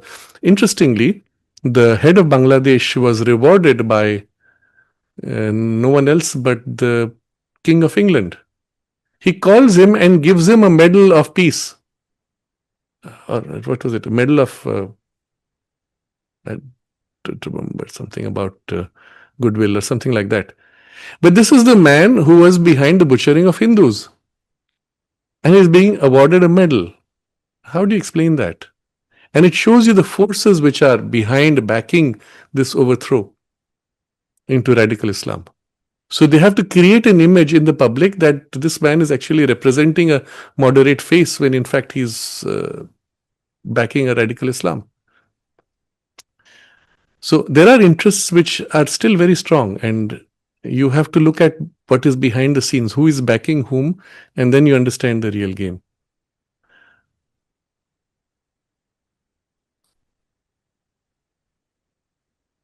Okay, so I think we'll leave it at that. If there are other comments or questions, I'll take them up for next time. So we'll have probably another couple of sessions over this. Perhaps next time we will take up some of the recent events which happened around Trump and Elon Musk, and some of the controversies, what was done by Trump in the last few months. Quite remarkable also what was achieved, and setting standards for many other countries. That was to be seen. So yes, Harmony Award. Suraj says Harmony Award. Imagine this is the man who's behind this harmony, who overthrew a legally elected government in Bangladesh, presided over the massacre of Hindus, and he's given the Harmony Award of 2025 by the King of England. Amazing, isn't it? So it makes you wonder, what side are they on? What are they really promoting? And you can't say that they don't know what's really happening. Everybody knows it was very blatant. So it's interesting. Okay. So let's take a moment and review what is at the underlying message for us. Look at Persia and what was built up over centuries, even after Islam took over, and what it retained. Look at Sri Aurobindo's observations of the resurgence taking place in the East, and underlying that something of the spiritual influence which is strong, even if it is under the religious mask. And to the extent it is there, it gives them strength. And what is necessary, therefore. And I will reread from Sri Aurobindo's comment.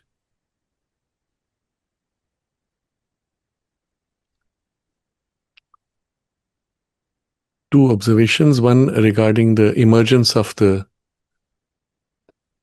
consciousness, where he says,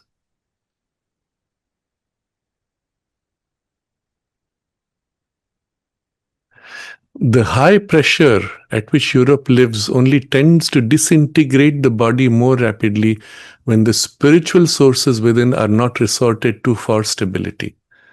So first lesson for us, resort to the spiritual sources within you, despite whatever the external circumstances may be, whether you can control them or not. Draw on your spiritual resources. Second comment, which is Sri Aurobindo's observation, in the supramental creation, fundamental truth will always find a place. But orthodoxy means a clinging to narrow limitations. And limitations of that kind cannot exist in the supramental creation. And then the third comment, which is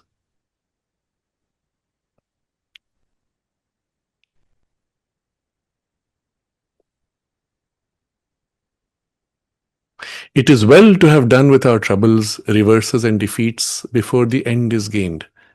Think of this as your spiritual path, not only a national rebuilding. So that we may enter our kingdom pure and strong. We ought now to be able to recognize what it was that has made us fail in the hour of trial. For there can be no doubt that we have partially failed. To recognize the defects is to reject them. And with the will to rise will come the means which will help to raise us. The spirit of the nation is rising again. When I hope this is true also in Europe and in the United States. Only it must be clearly recognized that the old outlets are not the right ones. Solid and thorough work, self-discipline by means of noble and orderly action. This is the path by which we shall arrive at a higher national character and evolution. So this largely applies in the collective sphere, but also individually it applies to us. And the drawing of the inner resources, the more of us individually can do that, and more of us collectively awaken to the need to draw on the inner resources, the more likely that the real awakening of any culture, civilization, or nation will take place. Let's aspire for that for ourselves and pray for that in the world, and particularly in the space of the people of Persia.